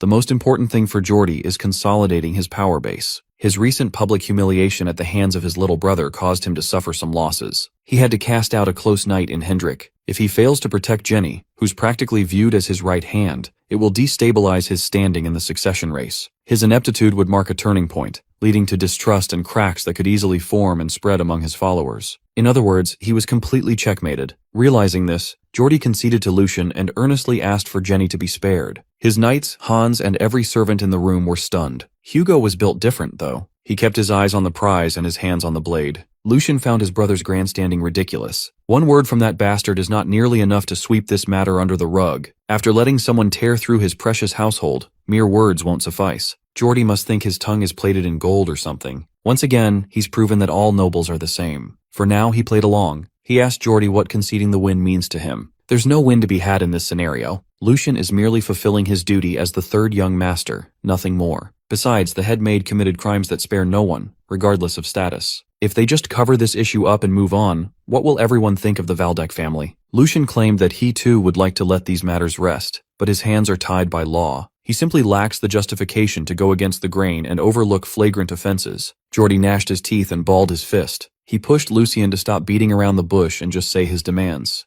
The third young master cited that, since ancient times, laying hands on another's wealth has typically been punished similarly. Maybe he would be willing to let this matter go if the accused returned multiples of the amount that was stolen. Given a satisfactory price, Lucian might find it in himself to forgive and forget. It's up to Geordie to cough up an exorbitant amount. After the commotion died down, things returned to normal in the Valdec house. Grand Duke Sigmund Valdec can be seen mulling over what happened between his sons. Head butler Edwin gave him a comprehensive report of what happened and how the incident was brought to a close. At first, the Duke felt the need to verify if every word of the report was accurate. Edwin was the one who verified the incident report so Sigmund could be certain that it was factual. In the end, Geordie agreed to pay Lucian a sizable sum, 10 times the amount of the stolen allowance. Edwin's report also included young Master Lucian's new recruit, named Hugo, who swiftly rooted out every spy planted in Lucian's annex. As a result, the third young master has completely retaken control of his house, making it a more heavily guarded place than any other area in the castle. After meeting with Edwin and getting the facts straight, Grand Duke Sigmund called Lucian over for a conversation. Heeding his father's call, the third young master came to his father's office as soon as he could. Sigmund gave his son a look over and sensed that his gaze felt different from before. The Grand Duke asked about the ruckus he caused recently, and Lucian corrected his father by asserting that it wasn't a mere ruckus. He simply educated servants who couldn't even recognize their master's authority. But in doing so, he made his brother lose face. Sigmund warned him that Geordie won't forget this incident for a long time. He's unsure whether his third son can handle the heat. Lucian refuted the idea that there is anything to handle or not handle. He's sticking by the story that he merely upheld proper hierarchy and order as nobles do. If he avoids such an obvious duty out of fear of future consequences, then how could he dare to carry the Valdec name with pride? He simply made a choice that won't bring shame to their family's name. His father seemed to like his answer. The Grand Duke cautioned that Geordie would continue picking fights in the future. It's Lucian's right to strike back if that ever happens. However, he must keep in mind not to escalate conflicts to the point of damaging the house and their reputation. Sigmund also stressed that he would side with Geordie, regardless of who was right or wrong. Lucian rightfully protested such clear bias. His father simply told him not to be surprised by this decision. Geordie may be hasty at times, but he's a competent leader who contributes significantly to the house. In contrast, Lucian threw away an entire year, wasting away instead of racking up merits. As head of the family, protecting someone who actively contributes to the household is the natural order of things. His words might seem harsh, but Lucian could read between the lines. If he's not mistaken, it sounds like his father is telling him to step over his brother and climb up the ladder. Great Duke Sigmund wants him to build up his strength and actively contribute to House Valdec. Do that, and he'll find the answer to his questions. Lucian gathered that this man was trying to heighten his sense of crisis, making him run faster. If he's making such a definitive statement at this point in time, it means the succession structure will be set in stone before long. In a convoluted way, he felt touched by his father's roundabout advice to seize every opportunity to rise above his other brothers before it's too late. He wonders if all fathers are like this. If the Grand Duke is worrying about his child this much, Lucian decided to throw him a bone and score some points in the process. He slid a document on his father's desk and showed the Grand Duke his next move. It's a really big one at that. The Duke picked up the document and read through its contents. As he parsed through the facts line by line, anger slowly took over, his hand crumpling the paper. Deeply disturbed by what he had just read, he hastily asked his son whether the intel was truly accurate. If Lucian fabricated the report out of ambition to gain merit, he must speak now. But every line in that document is the truth, without a single lie. In addition, he already secured an insider working to spread the drugs under the orders of Marquis Logran. He urged his father to conduct a thorough investigation. Judging from the Grand Duke's reaction, he's about to conduct more than just an investigation. The whole room overflowed with Sigmund's suffocating aura. His rage is leaking out in the form of mana. He cursed Bernhard Logran, that shameless son of a marquis. A fellow noble dared to defile the Valdec territory with dangerous substances. This matter cannot go unanswered. For the first time ever, Lucian felt the power of the sword that protects the empire. The master of House Valdec is not someone you fuck with. At this rate, he might even catch some strays. Getting ahead of his father's anger, Lucian dared to speak up further. He anticipated that even if they reported the matter to the emperor, the House Logran would have enough time to sacrifice a pawn and escape punishment. All involvement was conducted through subordinate trading companies, the Bahawan Merchant Guild. On the surface, there are no traces of the Marquisate's direct participation. Moreover, pushing harder and digging deeper would only worsen things. Currently, the Emperor is wary of factional conflicts, and the Empire will inevitably force itself into the middle of the issue to mediate and intervene. Having calmed down a little, Sigmund was impressed by his son's sharp eye for politics. Lucian reckoned that despite committing such a lawless act against their great house, Marquis Logran would get away with a slap on the wrist, maybe lose some funds, and that's it.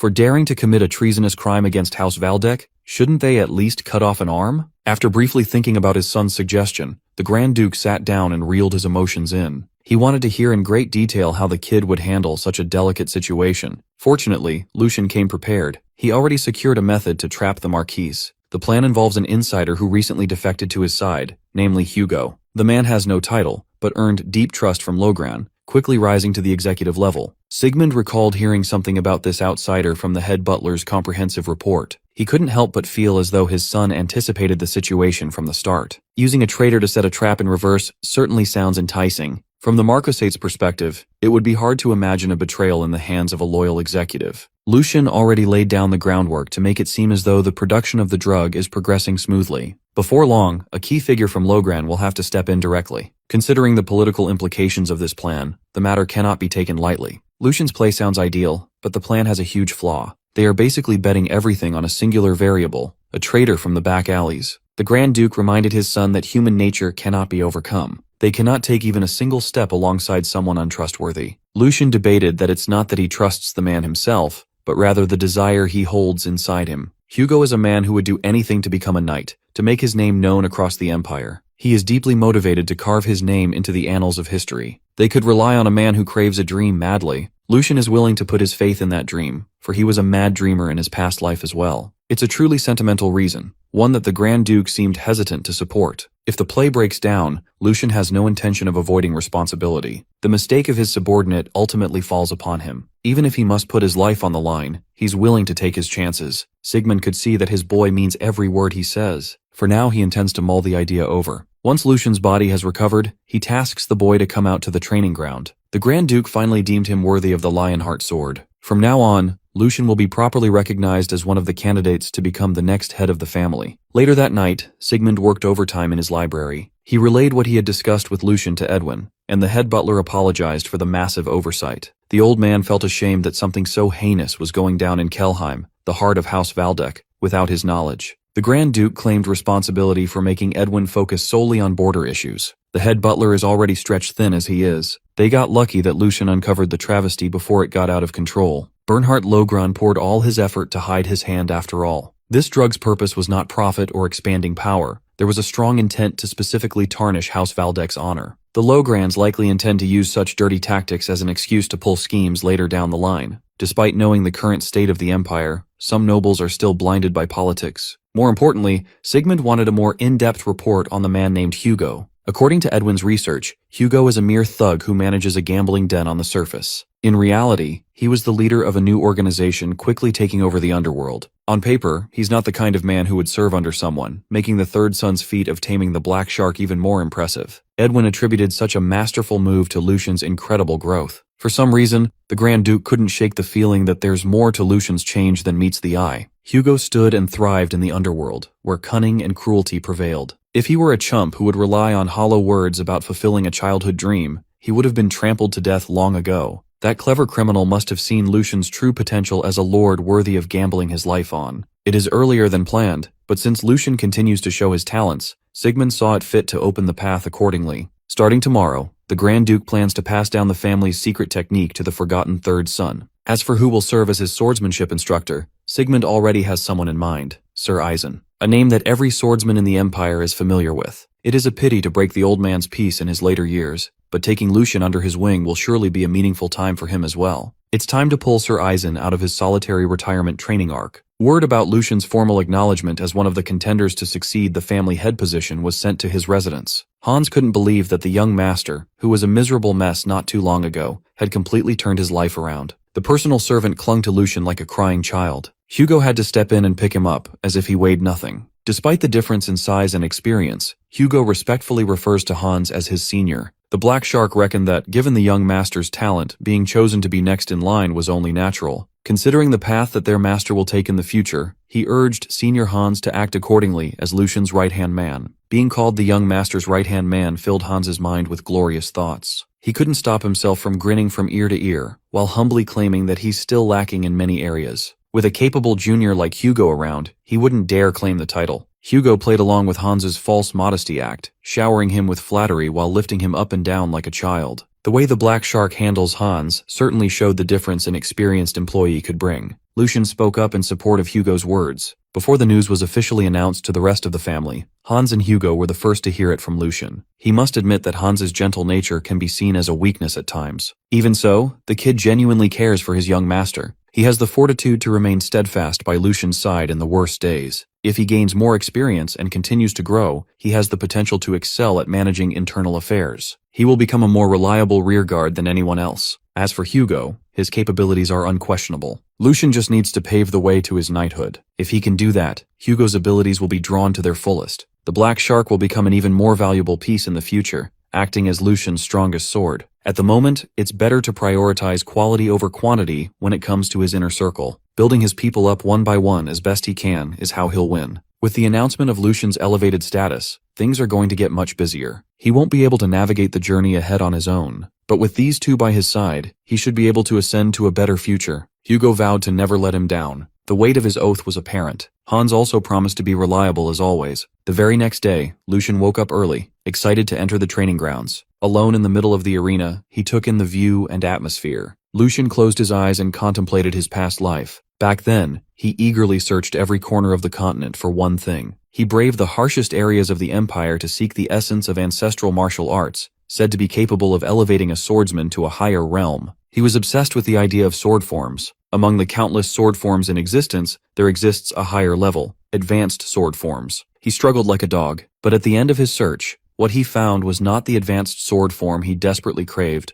nor the intermediate sword form practiced by knight captains. All he had to show for his efforts was a degraded version used by novice knights. He was slapped by the harsh truth that real power cannot be achieved without noble blood. Even the paltry chance to learn a degraded sword form as a common mercenary could already be considered a massive stroke of luck. Every time he failed to protect his squad members on the battlefield, he was reminded of how small he is. He was further tortured by the thirst and desire for a true sword form. The thing that he so deeply craved in the past is now within his grasp. Passed down only to the successor candidates of the Valdec family, and their closest aides is an ancient sword form that far surpasses even that of advanced sword forms. Today is the day he'll get the chance to learn the coveted Lionheart sword. His mind was racing with possibilities. How great a swordsman can he really become? Knowing that he's inches away from realizing his dream, he actually felt nervous before he could even start. The lesson is still a long way off. He's been so excited since dawn that he's just been pacing around the arena for hours. It would be a much better use of his time to calm his mind with mana circulation before the lesson begins. In his previous life, without proper training, he learned swordsmanship by stealing or by piecing together fragments of knowledge. He never had anyone he could call a master.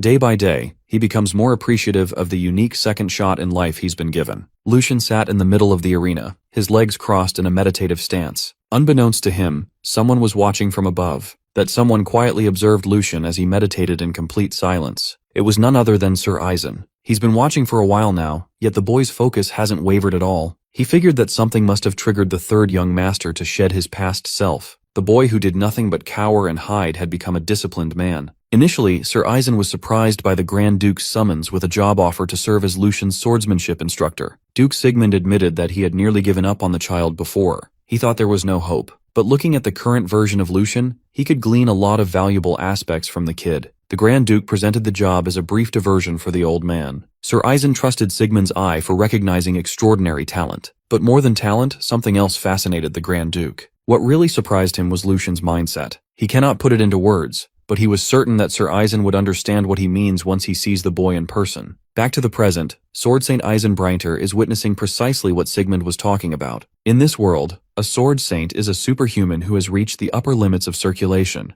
the rare few who have unlocked complete awakening. It is a supreme title bestowed upon those who have attained the absolute pinnacle of swordsmanship. In the Empire's long history, only a rare few have reached that peak. To swordsmen all over the Empire, they are nothing short of a god. Such a legendary figure is standing before Lucian. The young master's jaw dropped to the floor. You don't meet a god every day after all. Sword Saint Eisen Breinter looks like an old man with a head full of white hair dressed in casual training garb. He gave Lucian a polite bow. It has been a few years since they last met at Lucian's birthday banquet. He courteously introduced himself as if he weren't one of the most recognizable fighters in the realm. Hans did mention that Lucian was assigned to learn swordsmanship from a knight who had served House Valdec for 2 generations. That attendant of his conveniently left out the part where that knight is the damned sword saint. Lucian had to stop himself from fanboying and returned the courtesy with a noble bow, expressing how great an honor it would be to learn from the sword saint himself. Eisen chuckled upon hearing such a stuffy greeting. He insisted that he's nothing more than a mere old man hidden behind an overstated title now. Furthermore, a candidate to become the next head of a great house should not bow his head so easily. Lucian argued that even though it's his duty to uphold the family's dignity, he would never lax in his etiquette towards someone as esteemed as the sword saint. Regardless of their roles as master and vassal, Eisen is a man worthy of the utmost respect. Seeing the kid go all starry-eyed made the old man feel a little awkward. He relented and let the young lord proceed however he finds most comfortable. Without wasting another second, the first session of their training officially began.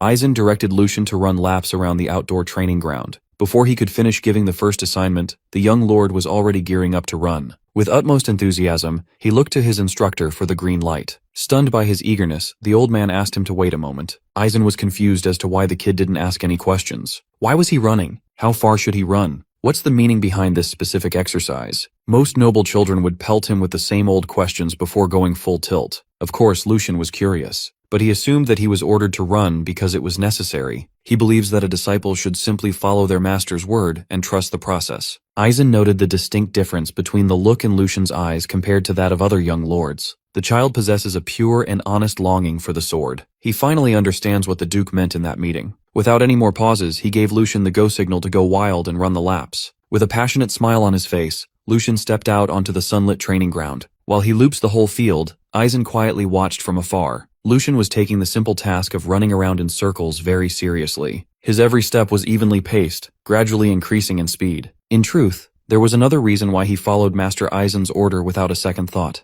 He already deduced the true purpose of this run. He was given a mundane physical task to gauge his aptitude as a disciple. In other words, it's a test to see if he has the spark. Lucian knows this because he used to employ a similar tactic back when he was a mercenary captain. He would give new recruits trivial tasks, chores that no one else wanted to do, and watch on the sidelines. Just by observing their reaction and attitude towards the menial task at hand, a master can learn quite a lot about a newbie. Ready to ace this simple test, Lucian showed his resolve by giving the undertaking 100%. He remained mindful of Aizen, watching his every micro-decision. Since he already showed the Sword Saint his impeccable mindset with a fairly decent answer, only one thing remains to be proven. That is grit. Today, Lucian aims to run until his wheels fall off and inevitably collapse. That was the plan, but after 1 hour into the exercise, he started to feel that something was seriously off. He's been running at full tilt for 60 minutes now, but he couldn't feel a hint of fatigue. If anything, the more he ran, the better he felt. With every loop around the training ground, his body felt a little lighter and nimbler. It was a truly bizarre experience. All he's done to recover his broken body thus far is consume the mass-produced nectar. The only exercise he's done is his light walks around the castle. By this time, even the Sword Saint noticed the oddity. He only wanted to gauge the young lord's overall physical condition. He didn't really have high expectations, yet the kid demonstrated some monstrous stamina. Given Lucian's history, this type of performance defies all logic. Not a single bead of sweat had dropped from his body. His breathing remains as calm as a still lake. Even for knights who have trained their mana for years, this level of composure is unheard of. Growing antsy from passively watching from afar, the Sword Saint realized something. Before he arrived, the young lord was sitting in a meditative trance. To confirm his hunch, Master Aizen stepped into the field with one fluid motion. He ordered Lucian to stop, ending the exercise. The young lord worried that something had happened, or that he had done something wrong. In front of him, the Sword Saint was exuding pure mana all over his body. Aizen wanted to ask the young lord one thing before they continued. He inquired whether the exercise Lucian had performed earlier to compose his body and mind was circulation, not mere meditation. Seeing no point in hiding his practices, the young lord confirmed the Sword Saint's hunch. He employs mana circulation since there is nothing better for clearing one's thoughts. With confirmation, Aizen asked for permission to conduct an examination of Lucian's physical condition for a moment. He held the boy's hand and suggested that Lucian stay still, even if he feels some strange sensations. With expert precision and control, Master Aizen steadily guided his mana to penetrate through the young lord's wrist. In doing so, he gained access to the boy's circulation paths. The examination lasted an uncomfortably long time. Finally, the Sword Saint pinpointed the reason for Lucian's superhuman stamina. As the old man expected, young Lord Lucian had already reached the final stage of circulation. They're basically on the same level. But that isn't the end of it. The boy had touched the realm beyond the theoretical limit that even a Sword Saint like Aizen never could. This child is actively opening a new path beyond what was thought possible. After completing the examination, Aizen just silently stood motionless for a moment. He gently reeled his mana back to his body and let go of the young lord's hand. With trembling hands, he asked how long Lucian had been practicing circulation, and when he reached the final stage of the process. The young lord was genuinely stunned by the odd question, clearly clueless about what he had achieved. According to the Sword Saint's evaluation, the purity of his mana was akin to fresh snow on a winter field, pristine and untainted. His core was perfectly formed to maximize mana efficiency, much like a perpetually moving water wheel. He's touched upon a realm that only a handful of warriors reach. Some people have trained their entire lives, yet can never hope to catch up. Lucian expected something of this sort, but he didn't expect that he was already close to a state of completion. If that's the case, there's no need to hide anything from his new master anymore. He has a ton of questions about his own condition, questions that only someone like the Sword Saint could answer. Lucian confessed that about a month ago he began intuitively circulating his mana and found that all his pathways had been opened from the very start. He heard that circulation was supposed to be accompanied by pain and blockages. Still, he didn't experience any resistance or discomfort. This kid far exceeded the Sword Saint's expectations. Considered a genius, he only reached the apex after decades of endurance. Looking at the young lord, perhaps the mythical swordsmen who can cleave mountains and part the seas were not mere myths at all. Maybe they really existed. Aizen turned serious and requested permission to speak plainly at the risk of being insolent. He asked if young Lord Lucian would consider giving up his claim as the successor of House Valdek to take a different path. Lucian was freaked out by the old man's suggestion. Why would he give up his newly acquired position as successor? He worried that something might be wrong with his body. Maybe he can't learn sword techniques, or something terrible might happen if he uses mana.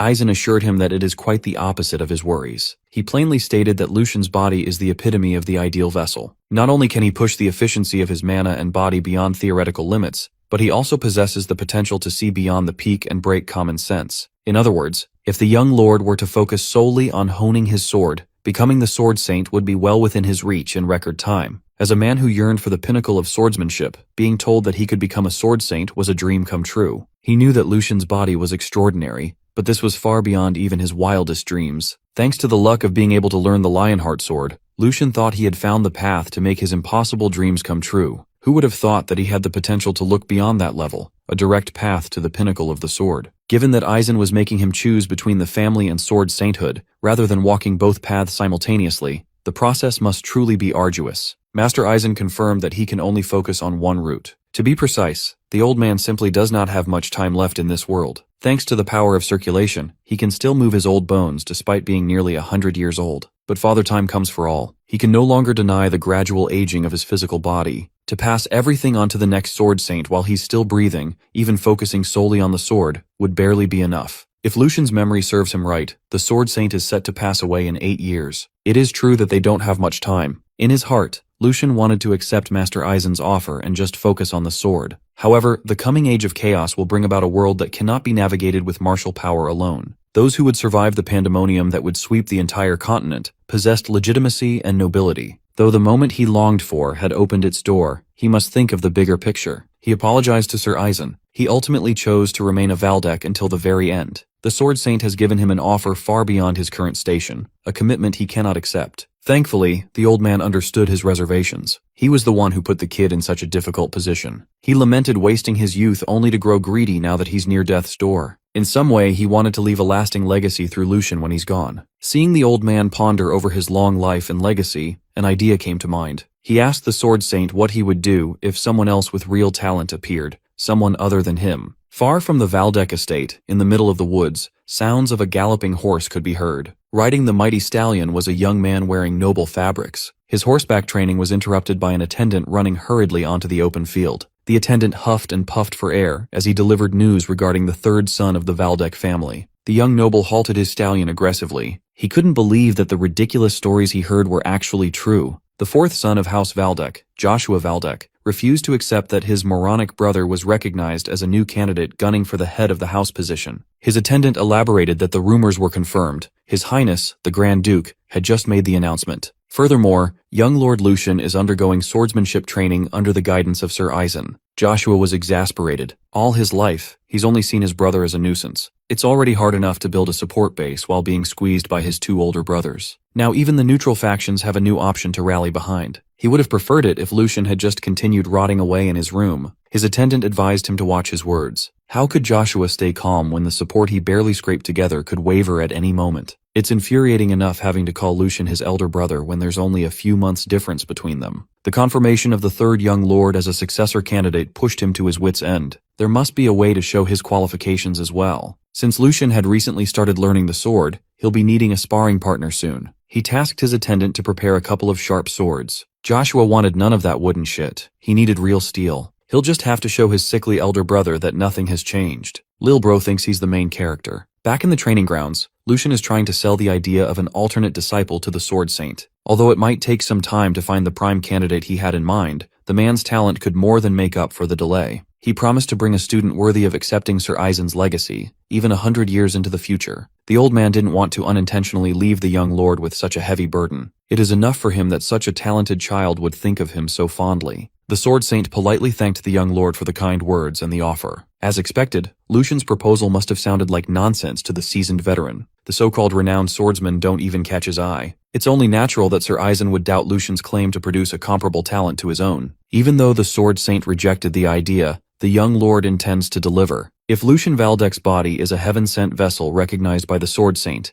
there must also be someone who could rival his potential. In the past, despite having a meager physical stature and a lack of proper sword form training, he knew of a man who could slaughter battalions of fully equipped knights in the blink of an eye. Through pure instinct and talent alone, he became the embodiment of the sword sweeping across battlefields. His blade tasted the blood of countless foes despite being nerfed from birth. A man that Lucian deeply respects, the sword demon, Felix. The young lord had already set his eyes on recruiting Felix. With enough sharpening, that guy could become his strongest vassal. It would be fitting to bring him under the tutelage of Sir Eisen. The topic of legacies aside, Lucian's own training cannot lag behind. The sword saint brought out a target dummy and handed him a wooden sword. Before they begin formal lessons on sword forms, the old man wanted to see what Lucian's current skill level was. Against the wooden dummy, he must perform a vertical strike, a horizontal strike, and a diagonal strike in that exact order. Given his experience in practicing circulation, mana manipulation should be a breeze. For the final strike, the sword saint wants to see Lucian go all out with a killing blow infused with mana. His first time holding a sword in a new body was a weird experience. He'll need to consciously control his strength to some extent. Thankfully, the old Lucian had received sword lessons as a kid. Gripping the wooden sword steadfastly, he focused on the wooden dummy. His gaze sharpened, and all the muscles in his body tightened. Using raw strength and technique, he unleashed a devastating vertical strike. He immediately followed the flawless attack with a smooth horizontal strike. To complete the trifecta of angles, the destructive diagonal strike capped off the basics. Finally, he started cooking up the attack that the sword saint really wanted to see. Lucian infused his pristine mana into the sword, making his wood as stiff and sharp as steel. His eyes mapped out the trajectory of attack with deadly precision. He looked at the wooden dummy as if it owed him money. Swinging the wooden sword from the bottom to the top, he beheaded the dummy from afar. The killing blow drained the air out of the arena as the severed wooden dummy head hit the floor. In 4 strikes, he showed the sword saint that he got that dog in him. It took all his focus and energy to put on a show. Being the first time pushing his new body to the limits, he felt unsatisfied with his output, but it's not too bad for a beginner's display. Lucian wondered whether Sir Eisen would become even more demanding now. Surprisingly, the old man remained stone-faced. With a chuckle, he admitted that the young lord surprised him once again. To put his performance into words, he described it as utterly pathetic. The young lord thought he was about to be showered with praise, only to receive a pointed insult. Sir Eisen does not know the reason, but Lucian is chock full of bad habits when swinging the sword. It was like he never learned the core principles, the very basics of swordsmanship. In simpler terms, he swings like a mercenary desperate only for survival. He focuses solely on power and speed. The balance between his body and mana was off. For those reasons, the natural sharpness of the sword is dulled, and wide gaps appear between every movement. Furthermore, he took an embarrassingly long time to infuse the sword with mana for the final blow. By Lucian's count, he channeled mana into the blade in about 1 or 2 seconds, tops. He must recognize that those 1 or 2 seconds of vulnerability are more than enough time for a decent opponent to take his head. In the case of the Sword Saint, he only needs a fraction of that to decapitate the young lord's head. For this first lesson, Lucian must begin by understanding the weight of mere seconds in a fight. That fleeting moment could be the deciding factor between victory and death. He didn't even realize that the old man had moved until the tip of his wood touched Lucian's neck. Lucian was forced to reckon with the fact that there are levels to this shit. He was a fool. He could have died a second time without even noticing. He was too busy enjoying the sweet life of a highborn young lord, which made him complacent. With utmost sincerity, Lucian vowed to take this valuable lesson to heart and work tirelessly to correct his bad habits and mindset first. Sir Eisen wisely ruminated that even a gifted body can never be omnipotent. One cannot defeat an experienced mana user by relying on brute force alone. Dissonance between body and mana leads to wasted energy. It creates exploitable gaps and invites crisis. To draw out the true power of a blade, the internal and external forces must form a single flow. True power is born from that harmony. To demonstrate, the old man unleashed a simple lightning-quick strike against the wooden dummy. At first, it seemed like his attack didn't leave a single scratch on the dummy's surface. Then suddenly, the whole thing burst into a million little pieces, scattering all over the arena. This is the path of the sword that the young lord must walk from now on. A few days have passed since their first training session. The master and student have moved from dummy practice to practical sparring. While Lucian goes all out with every attack, Sir Eisen blocks exclusively with one hand. Even with the handicap, the old man continues to teach him a combination of theory and practice. He constantly reminded the young lord that the flow of mana must remain uninterrupted. Physical training sharpens movements. The goal is to reach the level of instinctive mana control akin to breathing. While using mana to constantly reinforce the body, he must reserve enough power to be channeled elsewhere at a moment's notice. If he can laser focus on the right place at the right time, Lucian will be unstoppable. Incorporating everything the old man had taught him over the past few days, the young lord boldly attacked from above, but was thwarted once more. Sir Eisen kept going on and on about aligning the elements in perfect harmony and the essence of the sword, while calmly dismantling his student in a lopsided spar. A perfect parry sent Lucian flying back to the other side of the arena. He considered jumping the old man one more time, but the fatigue of going all out non-stop had finally caught up to him. While he was trying to catch his breath, the Sword Saint imbued his training sword with mana and dared his poor student to defend as best as he could. This time, Sir Eisen wanted to raise the stakes of their little spar just a bit. Lucian must calculate the enemy's speed and trajectory, then respond with the precise amount of force required to counter. With insufficient time to decode the assignment, the Sword Saint went at him at breakneck speed. The young lord stayed calm and recalled his master's teachings. He must be in unity with nature, much like flowing water. Through this, he might just be able to bridge the gap in an enemy's form. Next up is minimizing wasted energy to exert maximum power. He must never be overwhelmed by the pace, with his eyes glued forward.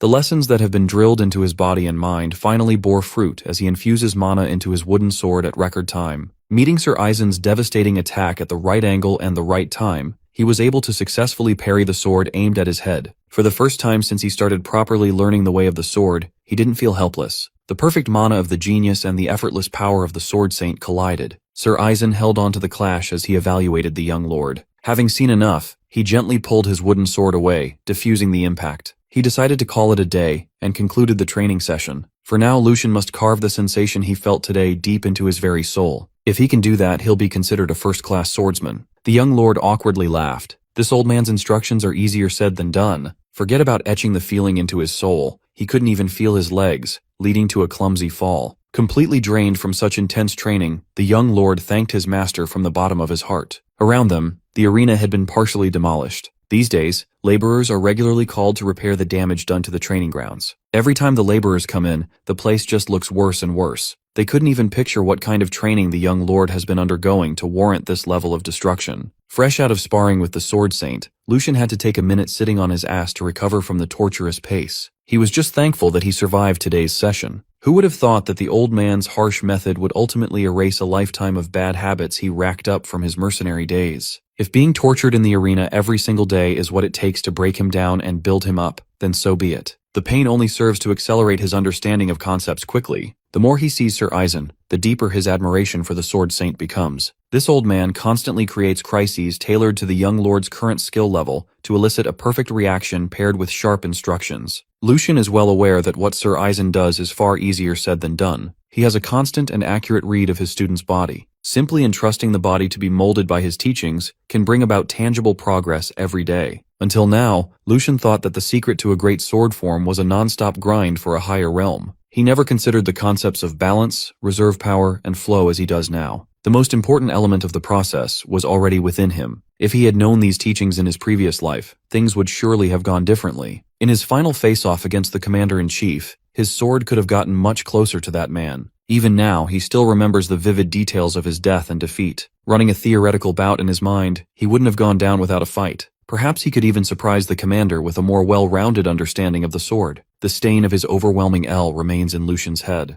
Now that he's recovered enough, he feels like stopping his training here would be a waste. If he can find a suitable opponent somewhere nearby, perhaps he could gauge his progress against a more fitting adversary. The gods immediately gave him what he was looking for. His little brother, Joshua Valdek, marched his way into the training ground with an attendant in tow. Ignoring Lucian, Joshua paid his respects to Sir Eisen. This boy had the nerve to call himself the Sword Saint's disciple out of nowhere. The Sword Saint remained cordial, and asked why the fourth young master paid him an unexpected visit. He politely insisted that Joshua return at a later date since he's occupied with young Lord Lucian's training. The impudent child's attendant couldn't stop his young master from barging in and stealing the limelight. In so many words, Joshua declared that since his elder brother had committed to training, he had only come here to assist with practice as a younger brother with far more experience with the sword. Based on the little shit's insulting smile, it was clear that he's just talking out of his ass. Nevertheless, Lucian was elated. The perfect opponent had just arrived. He can finally pass down the agony he suffered over the past few days. The Sword Saint just stood in position, befuddled by the fourth young master's request out of the blue. How exactly could this kid help with Lucian's training? Joshua wishes to petition for a sparring session against his brother to gauge both of their proficiency in the practical application of mana circulation. His smile looked innocent, but anybody with half a brain could tell that he was scheming underneath that grin. He even claimed that, given the current timing, they simply do not have time to interact as brothers. If not at a time when they're both available, like right now, it would be hard to find another opportunity. Joshua recognized that his request may come across as impolite, but he's just a little bro who wants to tussle with big bro for a little bit. Lucian could barely hold his laughter upon hearing Joshua's spin on the scenario. The seeds of this household were truly gifted with silver tongues. Hearing the boy use interacting and brotherly bonding as an excuse was laughable. Joshua showed up unannounced and brought a real sword in front of an older brother who hadn't even had a full week of formal lessons. It was just too shameless and transparent that it almost felt innocent when his goal is obviously to crush and solidify a competitor, to solidify his own position. By hiding under the pretext of helping a big brother, he believes he could worm his way in. If the Sword Saint observes, it will add to the weight of the spar and its conclusion. Lucian's reputation had degraded so much that a greenhorn whose peach fuss had barely grown is trying to keep him in check. The young lord knows Sir Eisen's stand on the succession battle. Joshua just put the old man in an awkward position. To stop further implicating his honorable master, Lucian stepped in to accept his little brother's proposal. He initially played the fool and praised the family's youngest for having such a kind and admirable heart. Then he mischievously stomped on Joshua's claims. He can't just overlook such rotten behavior. Such nonsensical eloquence would never fly in this house. It simply cannot be overlooked. To personally educate the family's immature baby, Lucian is willing to step into the arena. However, today is the last day that he will indulge such childish tantrums. He'd never forgive this boy if he ever put Sir Eisen in a difficult position any longer. The Sword Saint could tell that his student had picked up on Joshua's real intentions and decided to break through the bullshit head on. Ultimately, blood is a bond that can't be broken. Sir Eisen gave his blessing, letting the brother duke it out. However, this will be the last time this happens. If he judged the spar too dangerous, he would step in to break it up immediately. Both the fourth and third young masters swore to keep the Sword Saint's rule set in mind. Lucian ruffled Joshua's head ominously and wished for a wonderful spar with the youngest. With a fake laugh, the fourth young master replied with thinly veiled hostility. Both fighters took to the stage, facing each other while the Sword Saint officiated in the middle. He reminded the boys that this fight is not intended to harm each other, but merely a spar to confirm what they have learned. Lucian must approach the bout with an attitude of learning, as this is his first formal spar. Joshua, on the other hand, must bear responsibility as a senior who took up the way of the sword first. The old man implored them to fight without bringing shame to the honorable name of House Valdek.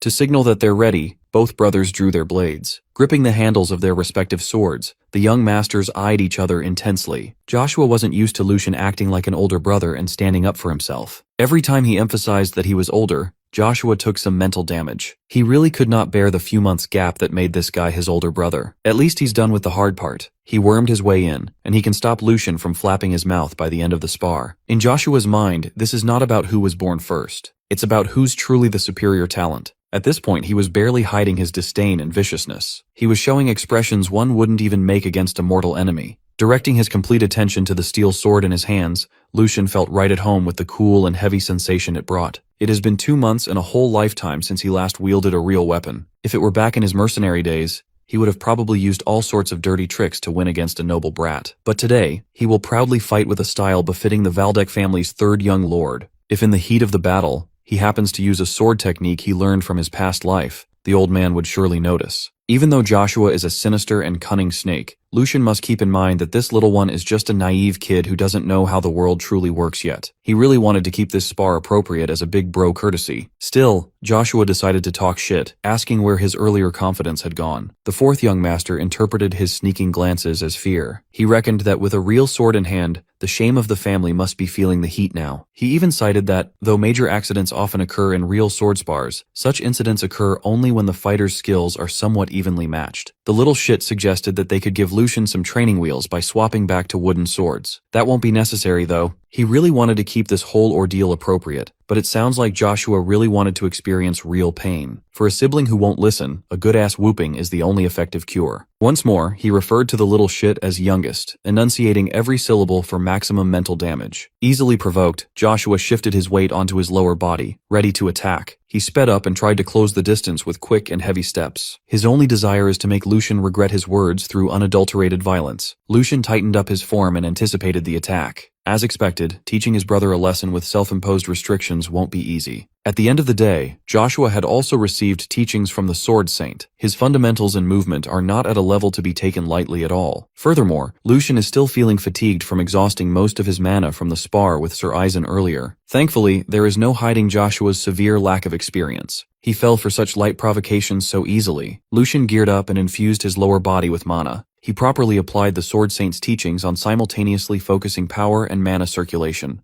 With just a few meters separating him from a pissed-off little brother, a single-leg mana infusion should suffice. When he finally stepped forward, the burst of speed produced a deafening sound akin to a gunshot. By outrightly beating Joshua in a speed battle, Lucian will make the split-second opening his. Sir Aizen's eyes widened with a look of concern. The jaws of Joshua's attendants almost fell on the floor. Looming above his little brother, Lucian guided Joshua to grit his teeth and block as best as he could. Failure to do so might cost him a tongue. Lucian's sword completed a whole arc of motion with unstoppable momentum while actively talking trash to his baby brother.